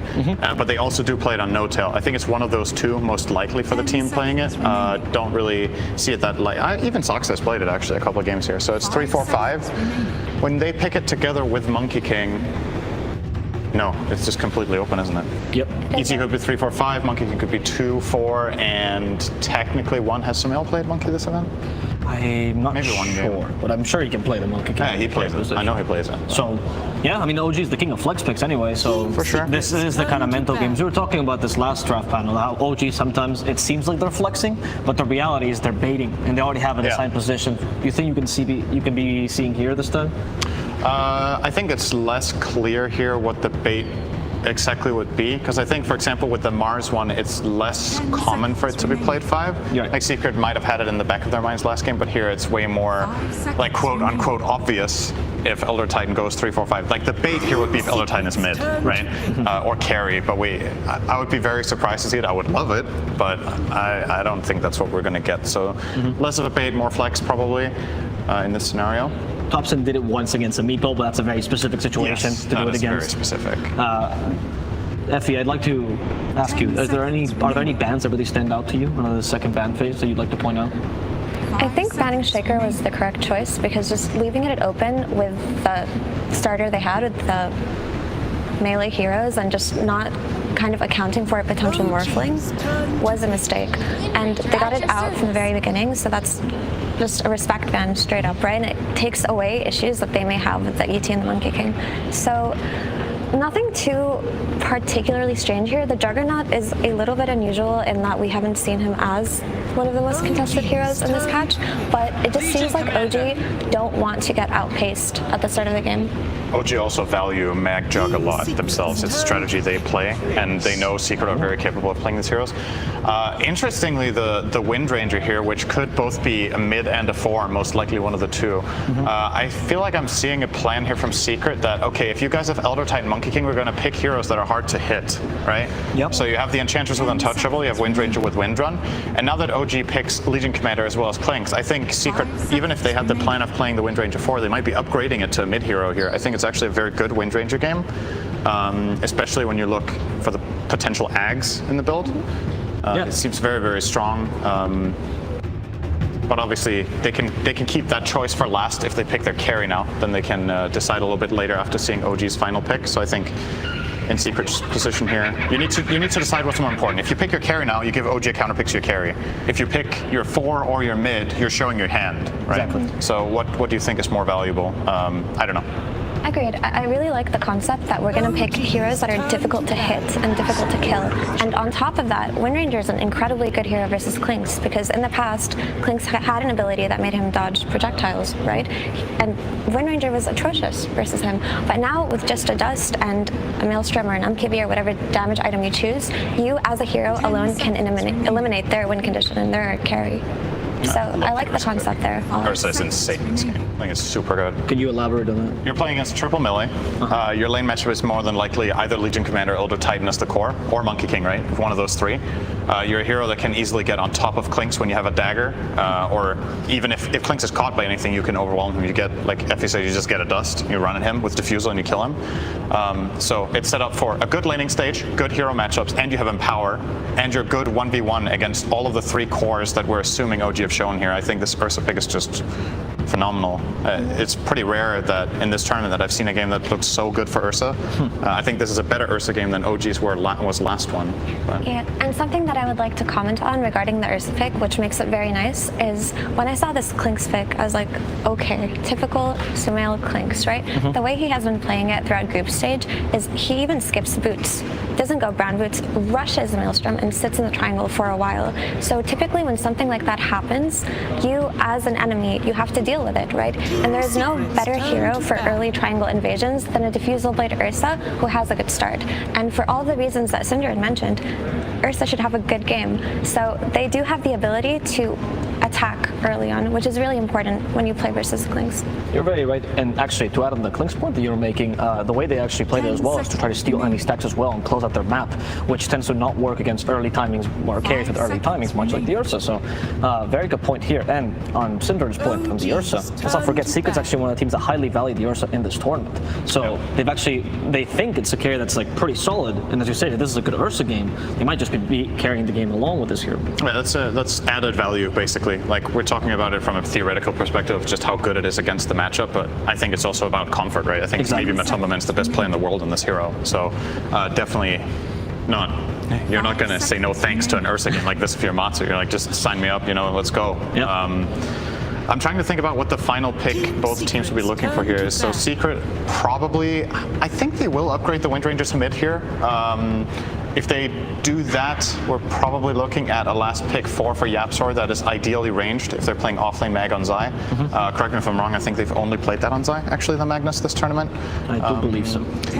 We had a phase when Magnus was a true flex pick where it was being played 1, 2, 4, and 5, I think, for a little bit, and 3, all 5 roles. Yeah, in all one 5 patch. roles. Yeah. And I think after some of the changes to Empower, that got less appealing to play the just flat out support Mag because the Empower wasn't as good on allies anymore. So more than likely, preferably putting that in a core role. OG are going to show their final hero here. It's going to be the Hoodwink. Could be a Thompson Hoodwink. Probably is. Yep. Safe lane Klinx, mid Hoodwink, Legion Commander, offlane, and then support ET Monkey King. Their lanes are pretty good. Or honestly, the Legion, the Monkey, and the Elder, they could be flexed either way because we've seen a lot of Legion 5 from them. And as you said, Seb loves the Elder Titan as well, and he plays the Monkey King in the offlane as well. Yeah, maybe you downgrade Legion just because the Ursa matchup's so bad. But again, for me, the problem is I think any hero you put offlane here, if it's a melee, loses the lane to Ursa Eng. I just don't think you're likely to win there. And my issue with the idea of downgrading the Legion is that then OG would just have no clear way to take the fight because there's no hero that will start it for them really, except the Blink Dagger I'll see later. Yep. So I'm just not fond of that idea. Okay. So what are you thinking here for last pick for Secret?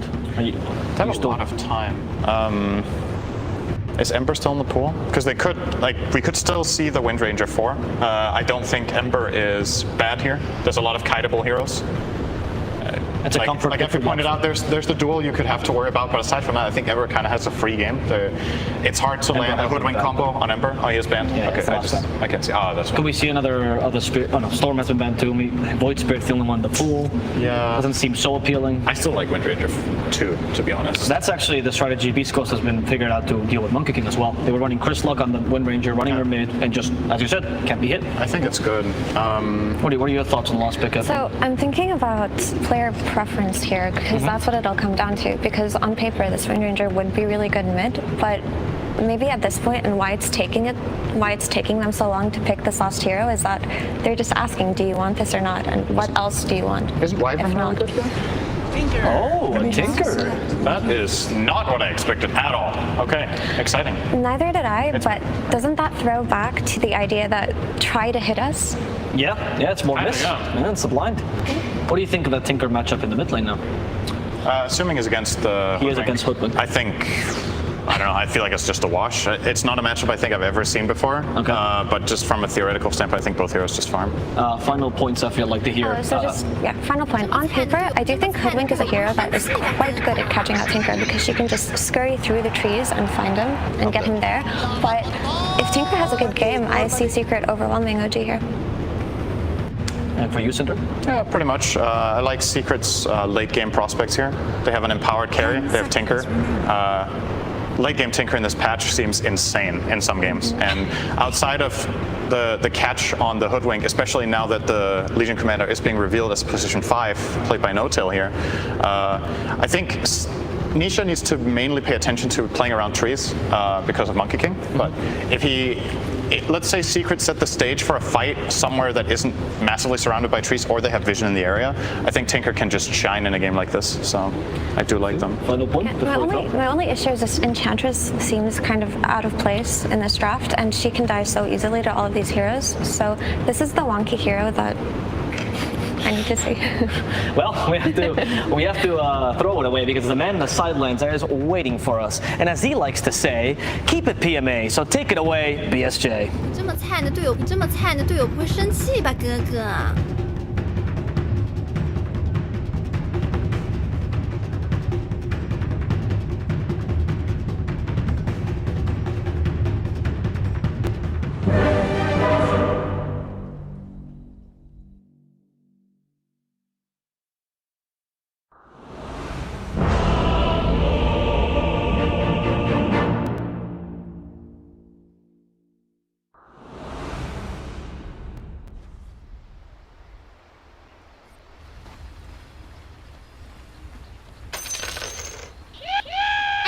Prepare for battle. Now shall the battle turn.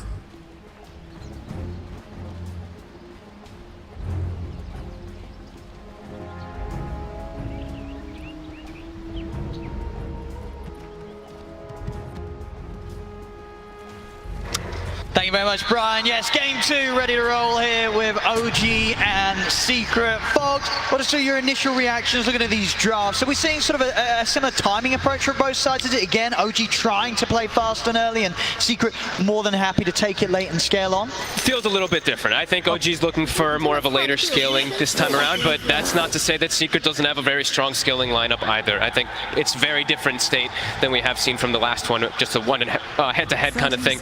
Also, talking about the Enchantress, so there's an ET and a Monkey King in the offlane. That's kind of what Enchantress thrives versus playing against. You're able to dispel the Spirit buff, you're able to dispel Jingu in later stages, the overwhelming slow is also really nice. And even just heals. I've seen Puppy play this like a lot of times, so where he just backs up and he acts as like healer and just his damage soaker for his carry. So I think that's the kind of thing that they're looking good for. And I mean, this is the first time I've gotten to see the Hoodwink mid in a while, and also first time me and you, I think, for this tournament get a Tinker mid. So this is pretty interesting kind of matchups we have, because Hoodwink, he can hit, miss, miss is applied from the laser, so in the laning phase could probably see Thompson still just have a good time, but the burst potential of Tinker versus a squishy hero like Hoodwink sounds kind of scary in the mid game. No, for sure. But yeah, Thompson's going to have to be careful, but he's going to be very nimble, running around the tree line and trying to trip Nisha up, maybe getting him caught in the bushwhack to start things off, finding those back lines. They do have good, decent ways of scouting inside trees for sure. The ET Spirit, they've got Monkey King jumping in trees, they'll have a scurry Hoodwink running around too. But we'll see if they will be able to find Nisha's. It does feel like he's going to have a pretty good timing. I've never seen this lane, but I do feel like Tinker probably comes out slightly ahead because of base damage. Just a miss of Rocket, though, Nisha. Lost vision of Thompson, wasted some mana.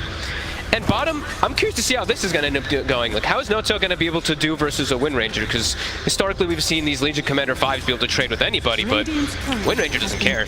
Well, he absolutely on that. Wind Ranger able to find that courier there of No-Tail. Nice bit of gold here to start things off, throwing out the tip as well. Let's see how Sumail's able to last hit down here too, because Clinks, as always we know, Searing Arrows helps you get these last hits. Denies are going to be more problematic, but look at the base damage differential. Magnus has 66 base damage, Clinks has 45, so still tough for that Clinks to find some some of these last hits at times. First few waves though, OG seems to be very happy. Oh, that mid lane, you're right. Thompson's running a little low on the HP, but getting in and trading CS nicely, and the ball should be out very shortly for him in that mid lane. Now we're seeing up top Seb, 7 for 3 against the 5 for 1, able to play quite nicely against Matu, but as you mentioned, you know, hard for the two of them to get aggressive once Puppey's around to dispel the buffs. I think it's the first Enchantress I've gotten to see too, myself. I know he's been picked a couple of times now because of these big buff ups and just wanting to be that anti-carry. But it used to be a very early picked on hero, like just first 2 picked for a lot of strategies just because of the early timing that you can do and just all the fun stuff you can do with enchants as well too, which we'll have to get to later on, of course, once Tinker starts to get more, once Tinker gets levels and he can actually teleport to the creep that the Enchantress is going to have and join fights easier. That'll be definitely something we have to watch.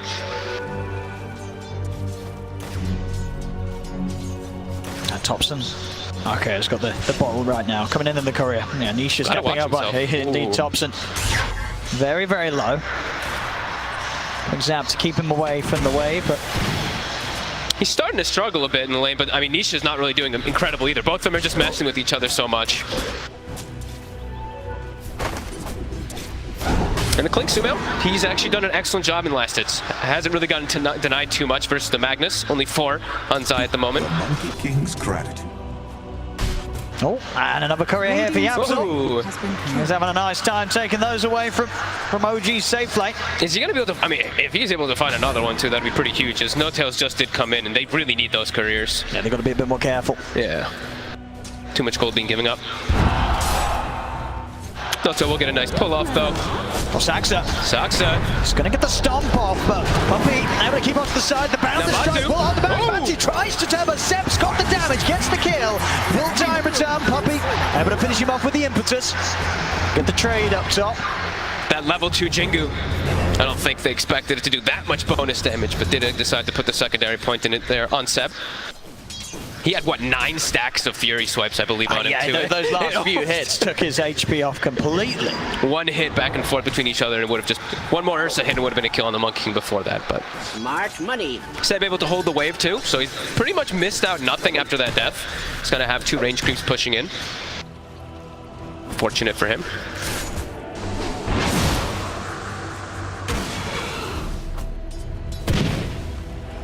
Enjoying Seb, No-Tail and Yapsor just running at each other, very kind of awkward supports. And we will see No-Tail start to block Ancients, as we do expect, of course, these Ancient stacks to come out for the Tinker at some point. He'll probably do that smoke trick that we've seen popularized, where you smoke around Ancients and you just keep lasering them with your rearm. See the mid CS right now.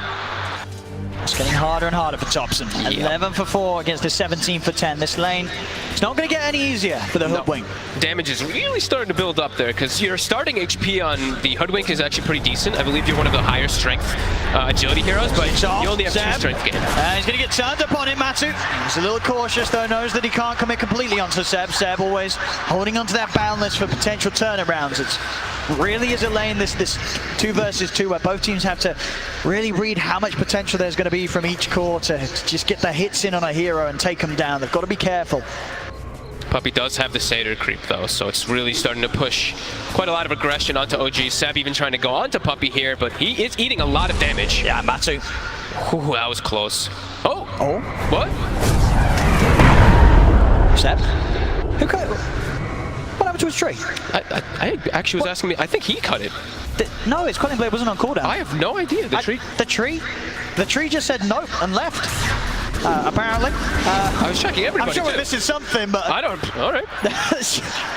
Mid lane, Thompson does buy a raindrop, so he can start tanking versus this insane burst damage. Also, a Wind Ranger comes into power shot in mid. He'll survive, but we're definitely seeing him fall heavily behind that Tinker there.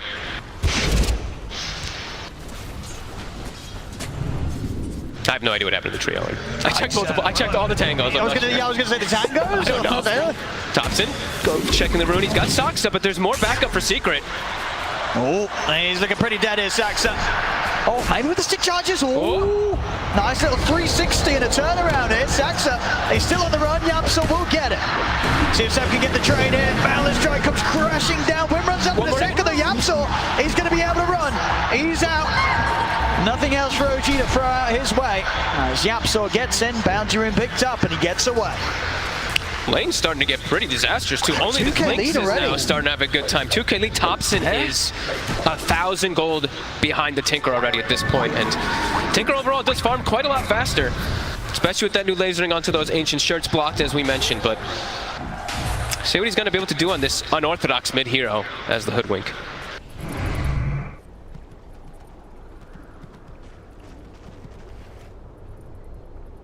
See what the next bit.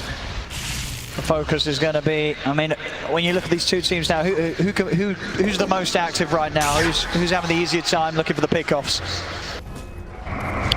At the moment, still, I would say probably OG if they can set up with the Hoodwink running around. But yeah, Secret's gonna just be sitting back, sitting back farming. If they start to make the aggressive move on OG, the Tinker can move around easier. He can just show up at the tower and counter gank a lot easier. Oh, they get the shackle in. But a stop to the stomp here from Saxa, and the two of them got the damage though. Saxa is trying to run. Oh, just enough for the 6 charges. Will stay alive. But again, being bullied away from this top lane completely by the two of them. Anisha is 750 from Blink Dagger. He's going to try. He's going to commit the RP for this. Has he got enough damage though, Zai? One more hit. He's looking for no tail. He's got a little bit of favourable movement. Shockwaves back up though, Zai. Just enough to take him down there with that level 1 shockwave. Well worth it. Such an under-leveled support and easy kill as Sumail has been pushed all the way to jungle. To finish up Thompson. Oh, the illusion. Oh, Thompson. He is so... Well, he was living on the edge right there, I'll tell you that. He's so squishy. Yeah. That was the 2 supports and like a rocket that nearly ends up cleaning him up. Yeah, he has to be much more careful. Thankful for him, he had that illusion, but... That was a close one. No tail also. Since he did die, he's going to be able to fill up that bottle again too, but yeah, really seeing the fragility of the Hoodwink versus all this big burst damage that Secret does have. Yeah, it's if they get eyes on him, taking nearly his entire HP out at the start of any sort of fight, Thompson's going to have to be the one to get the jump on them. For most of the game, or for most of this early game, unless he buys some HP items, a laser, a rocket, and a power shot is pretty much going to kill him. So he's picked up the trads. We've seen that from Thompson before in the past, mostly in his pub game because he's mostly played that Hoodwink in the pubs. This is usually what he goes for, so Tread's just so valuable. But 3K gold lead already for Secret. Yeah, this is pretty huge. Is trying to sneak into the Roche. He messed up. He actually did not get the hop over. And there was a Radiant scan that did catch Secret walking in here. Okay, so Seb in the neighborhood. But look at that's scary when 2 heroes can just walk into pit. A Medallion, Enchantress plus an Ursa will easily sneak that one. Yeah. So now OG's just got to keep a hero in the area the entire time now, just in case. Yeah, they cannot let Secret take this away from them as early as they can here with this Ursa. And already a blink now on Nisha. Magnus free farming as well bottom. A very good start for Secret, with a lineup that scales quite heavily with that empowered Ursa as well. And maxed out, of course, here by Zai. Yep. And still finding kill. And still looking to be aggressive. Oh, and he is. Zai showing his dominance down here. And again, the attention is split around. OG, they still sort of have 4 around this area. But this time around, Secret's getting a bit more time in the pit. Sumail is getting space to farm a quad ancient stack, which he does need. They're going to try and get in it. I'll drop the ult, but Secret, they'll step outside. And now Nisha's in the neighborhood as well. Roshan under half HP. Secret, they really want to get in and finish this. Zai's also turned up. Secret turning him full force to try and get this Roshan finished off. OG, what can they do about this? Sumail is not healthy. He's 200 HP. He can't get in the area. I mean, it's just a distraction. Actually, it's a beautiful RP onto the two. The lead for Nisha. 2 down. Seb also to fall as Zai takes him out. 3 dead on OG. Secret, they get the space, they get the kills, they get the Roche, they get the Aegis. I couldn't ask for a more picture-perfect RP there with the laser, hitting all 3 heroes too from the splash. That's a lot of damage. Here. Saxa, he's trying to hide in the trees. Nisha is hunting. He has the rockets in. And with this haste rune, he's going to be able to close in and pick up another one. Nisha with the chase down. 10 minutes in, we're already at a 5k advantage for Secret. And their mid tower is already getting pressure too. Puppy's defending top tower versus the Sumail Clinks and already looking to make more rotations. Nisha Does head toward top. He's looking for Sumail a little bit, perhaps. I mean, it just goes to neutrals. Yeah, it's going to be a lot on Sumail's shoulders this game. He is top net worth right now. He has got to carry this so hard for OG after a struggling early game. And it is not going to be, does not look like the easiest one for him either, with so many heroes that can just collapse on top of him with such an early blink dagger on Tinker. Clinks, sure, your HP pool gets better and better as you do get the death pact levels, but early on, even with level 1 death pact, 1390 HP, like he's killable. Just a little bit of a tease onto Zebit, nothing else to come his way. And OG, they're going to try and hit with a smoke. They need to get something going their way. They've got the level 6 on the ET, so they've got Splitter online, they've got the level 8 on Hoodwink, they've also got Duel. So let's see what they can find, because it's into this Aegis of Secret. Seb is going to try and start things, but Matu will punch back into him, Zaxic, getting the spirit out. Not even quite able to get the Jingu up here. Matu's got the speed to stay out of the range of Seb. RP's back up in 20 as well. So it's not going to be an easy tower to hold for OG. They are going to try. Opening onto Zai, but Zai is tanky as the Magnus. The Shackle, it'll connect. As OG, they've got no tail in trouble. They drag back, take it out. Seb will put the move for the balance track. He misses. Zai's able to retreat. Matu just closes in onto the monkey kick, chasing down Seb. Seb will get away. Zai still alive. The spinner from Saxa does finish him, but it costs Saxa his life. And Secret, they're ready to dive in behind the tower here. Thompson and Sumail, they've got to hide. The dust to catches Sumail. Sumail will stay hidden in the trees. He can't show his face. And he just came down in no TP to get out of this area of the map, Sumail. He is stuck down here, so for all his farm that he's had, it will slow down a little bit. OG bringing all 5 heroes and still only getting a small kill onto the Magnus and still gonna lose the tower there. And now for the next play, Magnus, he's got RP up. He's about to have Blink Dagger too. So Secret, they're gonna look to hit right back. Absolutely. And it's just been such a slow game here for Seb and Thompson. I mean, Puppy is just about 300 gold away from overtaking the farmer, Thompson. Oh boy, yeah, that is a huge concern. Nisha's also halfway to Aghanims already too, so that burst damage that we're talking about increases even more in potential. That HP reduction that will be coming out. This is problematic. They need to find a way to stabilize the game, but it's not easy because of how much of a lead Secret got off of the laning phase, getting Aegis too. They're just hitting towers. Radiant structures are fortified. We'll be able to eat the creep. Stop that push.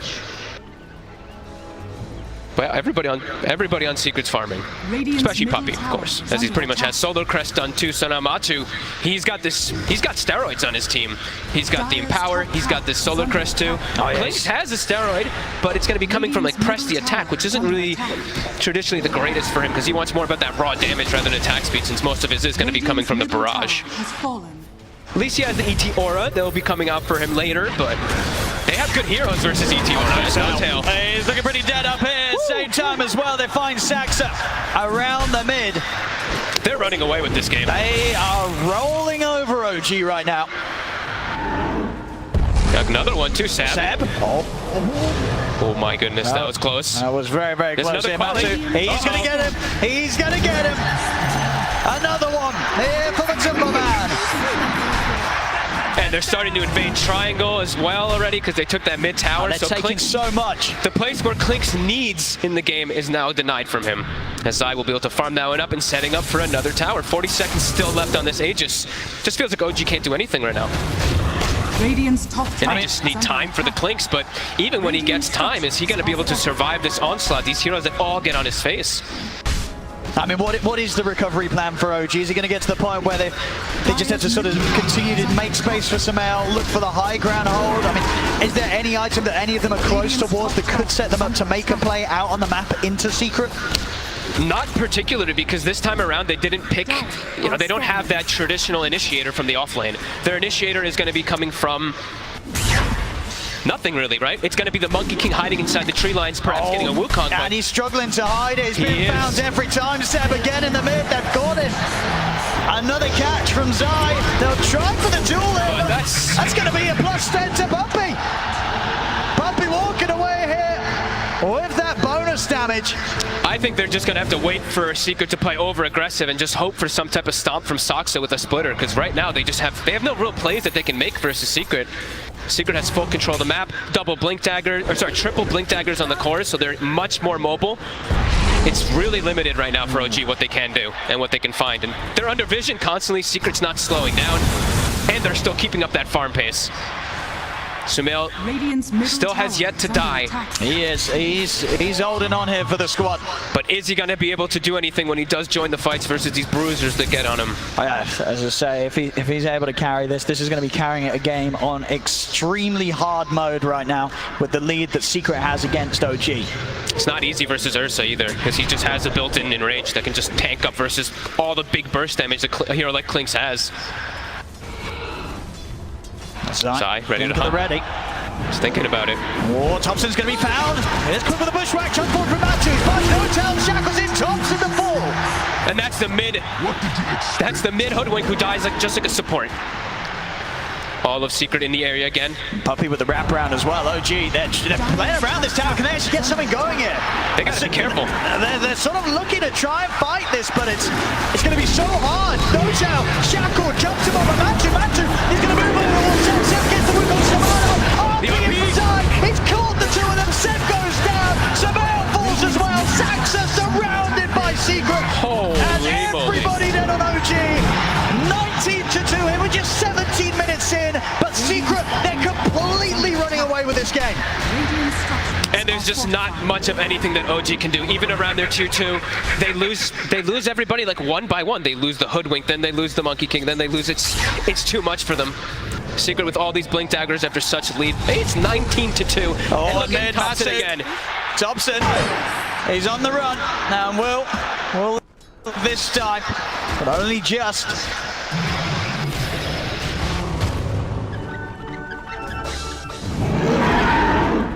Has Secret no reason to stop. They can keep running at them. They are so far ahead right now. And OG's still trying to stack up Ancients, trying to still get Sumail all this gold, but gold for what? What's it going to build into that's going to be able to bring him to be able to fight at this massive disadvantage? It just really doesn't feel like there's any hope.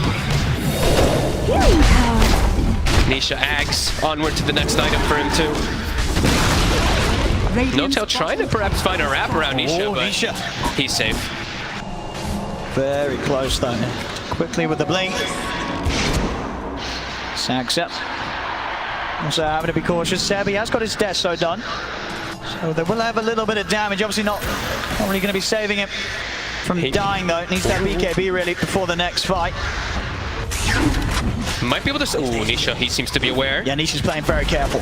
Quick blinks here, but another blink out as well, Nisha.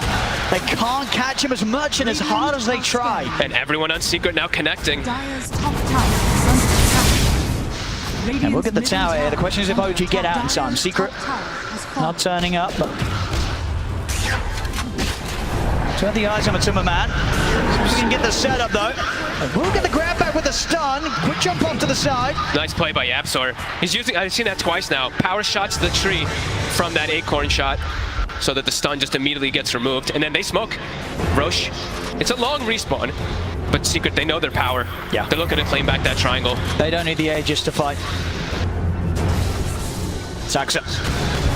He's going to be the first one to be jumped. Matu's in. Saxa's gone Zai over to the side. He's got the Yule set up. The skewer back onto No-Tail. It's so hard. Away from the rest of his team. It's so hard to play versus these three blink daggers when they're at this disadvantage. They just can't even distance themselves from the heroes. Secret, it's just easy for them at this point. 2-21, constantly checking the Roche pit. As we said, it's a long respawn, so maybe a bit fortunate for OG that it is that long respawn, but Zai, he's still just hunting.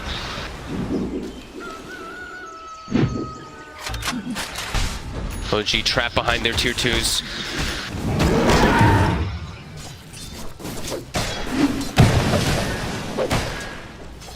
Now still, that is just what the one death on Sumail. Level 14.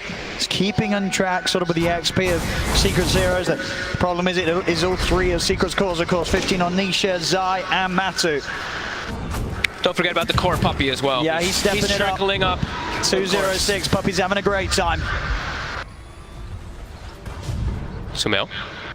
They're giving him the tome as well. They're just trying to pump him up with everything at this point. They know that he is the only win condition for the team. On the hunt for Matu. He is on his own. Stop clips. Gets the ridge. No-Tail's got the jewel to lock him down. It's a short one though. But there's going to be there to follow up. Have they got enough damage to take out Matu? He's going to look to run, but they got him. An important kill here for OG as they are able to take something away from Secret momentarily. Big kill though, Tops as well. Thompson gets the last hit, and it is when Roshan respawns. OG, they can't go for him themselves, but perhaps they can catch something here in the next 30 seconds while Ursa is dead. Immediately though, Secret already addressing the lanes. Nisha hard pushing bottom. Rest of his team all set up around mid to power shot and shockwave to ensure nobody gets caught. And we do have 20-minute timings coming in, so that is also something we do have to factor in when there is always a Legion Commander support. This is his timing. You get that shard, be able to get these big press the attack buffs onto your cores. But still a massive uphill battle for OG. A long way to go to try and climb back against how much of a hold Secret's had on this game so far. Top lane. Zai, he's got his eyes on Seb. Straight back into the claws of Matuma Man. And mid lane, OG trying to have a bit of a poke onto Puppey, but Puppey... He's tanky. On turn. Just out of range of the barrage there. Sumail, not quite able to clip him. And into Rosh after that kill. Monkey King, probably the most important hero for that Roshan. Even though they have ET, he's a bit under leveled. The Monkey King is everything, and they're gonna smoke too. Yeah, they are. RP at the ready. They're gonna look to... And Seb's gonna be forced to buy, so that will make Secret hesitate a little bit here about full committing. They really don't want to let Secret get away with another rush. But it's still so hard for them to take a team fight. Zai. Oh, he misses the skewer though. Skewer whiffed, RP down. A little bit of fortune going the way of OG.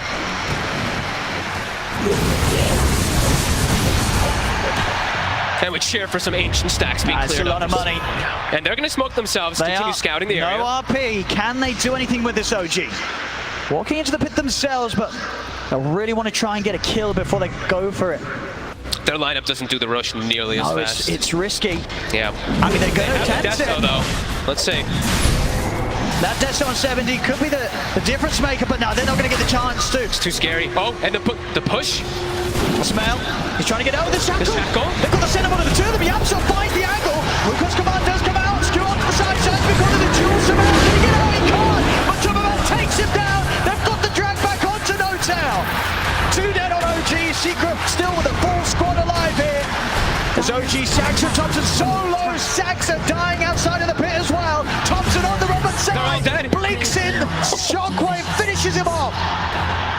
They have full vision there for a second because Nisha blinks into high ground and just rockets and rockets and rockets. 3,600 damage from the Tinker.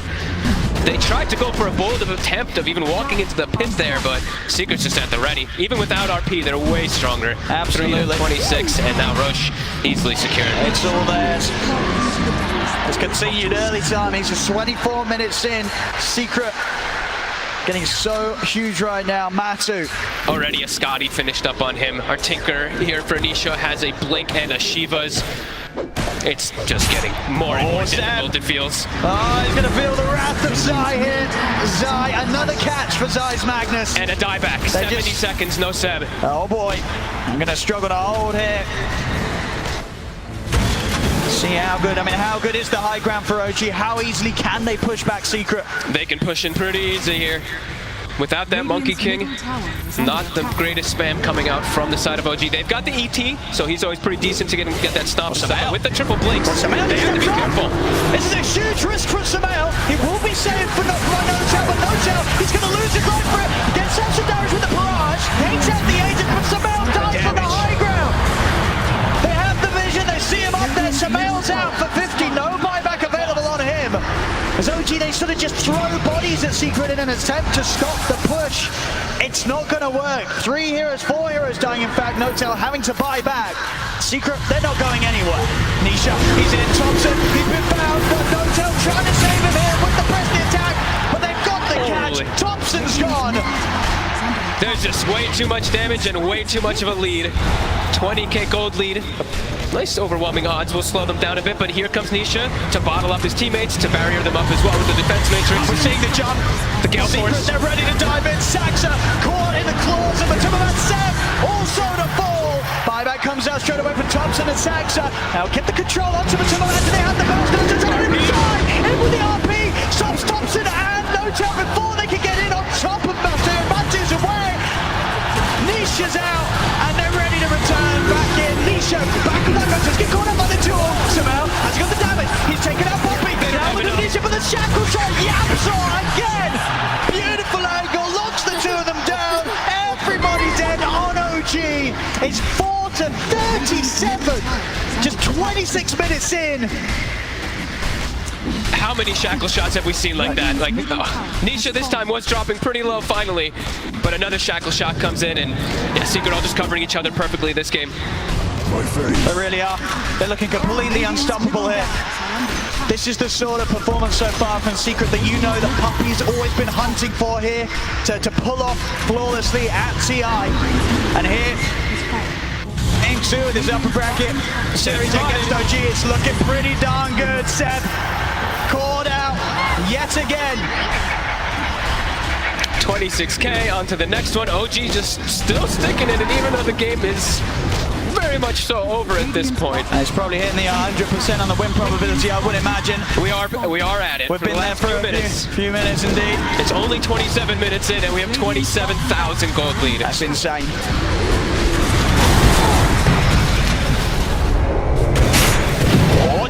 Another one. Oh, not only has gone two, but it doesn't matter. The burst taking out Saxa. There we have it. The second set of wreck. There's still a tier 2 up top, so the game may go on a little longer. But what can OG do? I don't know. If there is anything to be done here. No tell. Another shackle. He's been caught. Sam tries to jump in. Immediately taken out by Matu. They can't even get back to the fountain. GG is called. Secret looking utterly terrifying in this game 2, as with that they secure themselves the series 2-0 against OG. They will be moving up in the upper bracket, and OG, they'll have to climb through the lower. What a performance too, like every single player from Secret just hitting the nail on the head. Yapso with some clutch shackles, Puppy with being Puppy as his Enchantress decimating the laning phase, Matu of course coming in, and Nisha, what a performance this series. Woo, absolutely, Nisha game 1 on his own.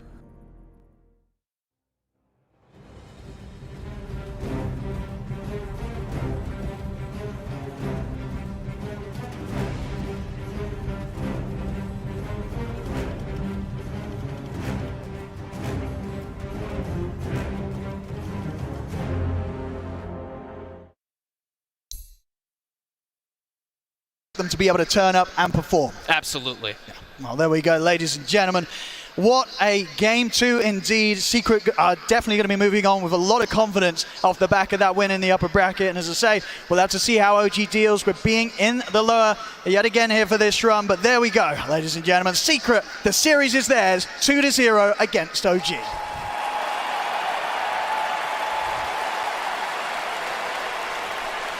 Thank you very much, OD, Pixel, and Fogged. Team Secret Twitter said 219 Lamau, and then it ended up with 542 OG going.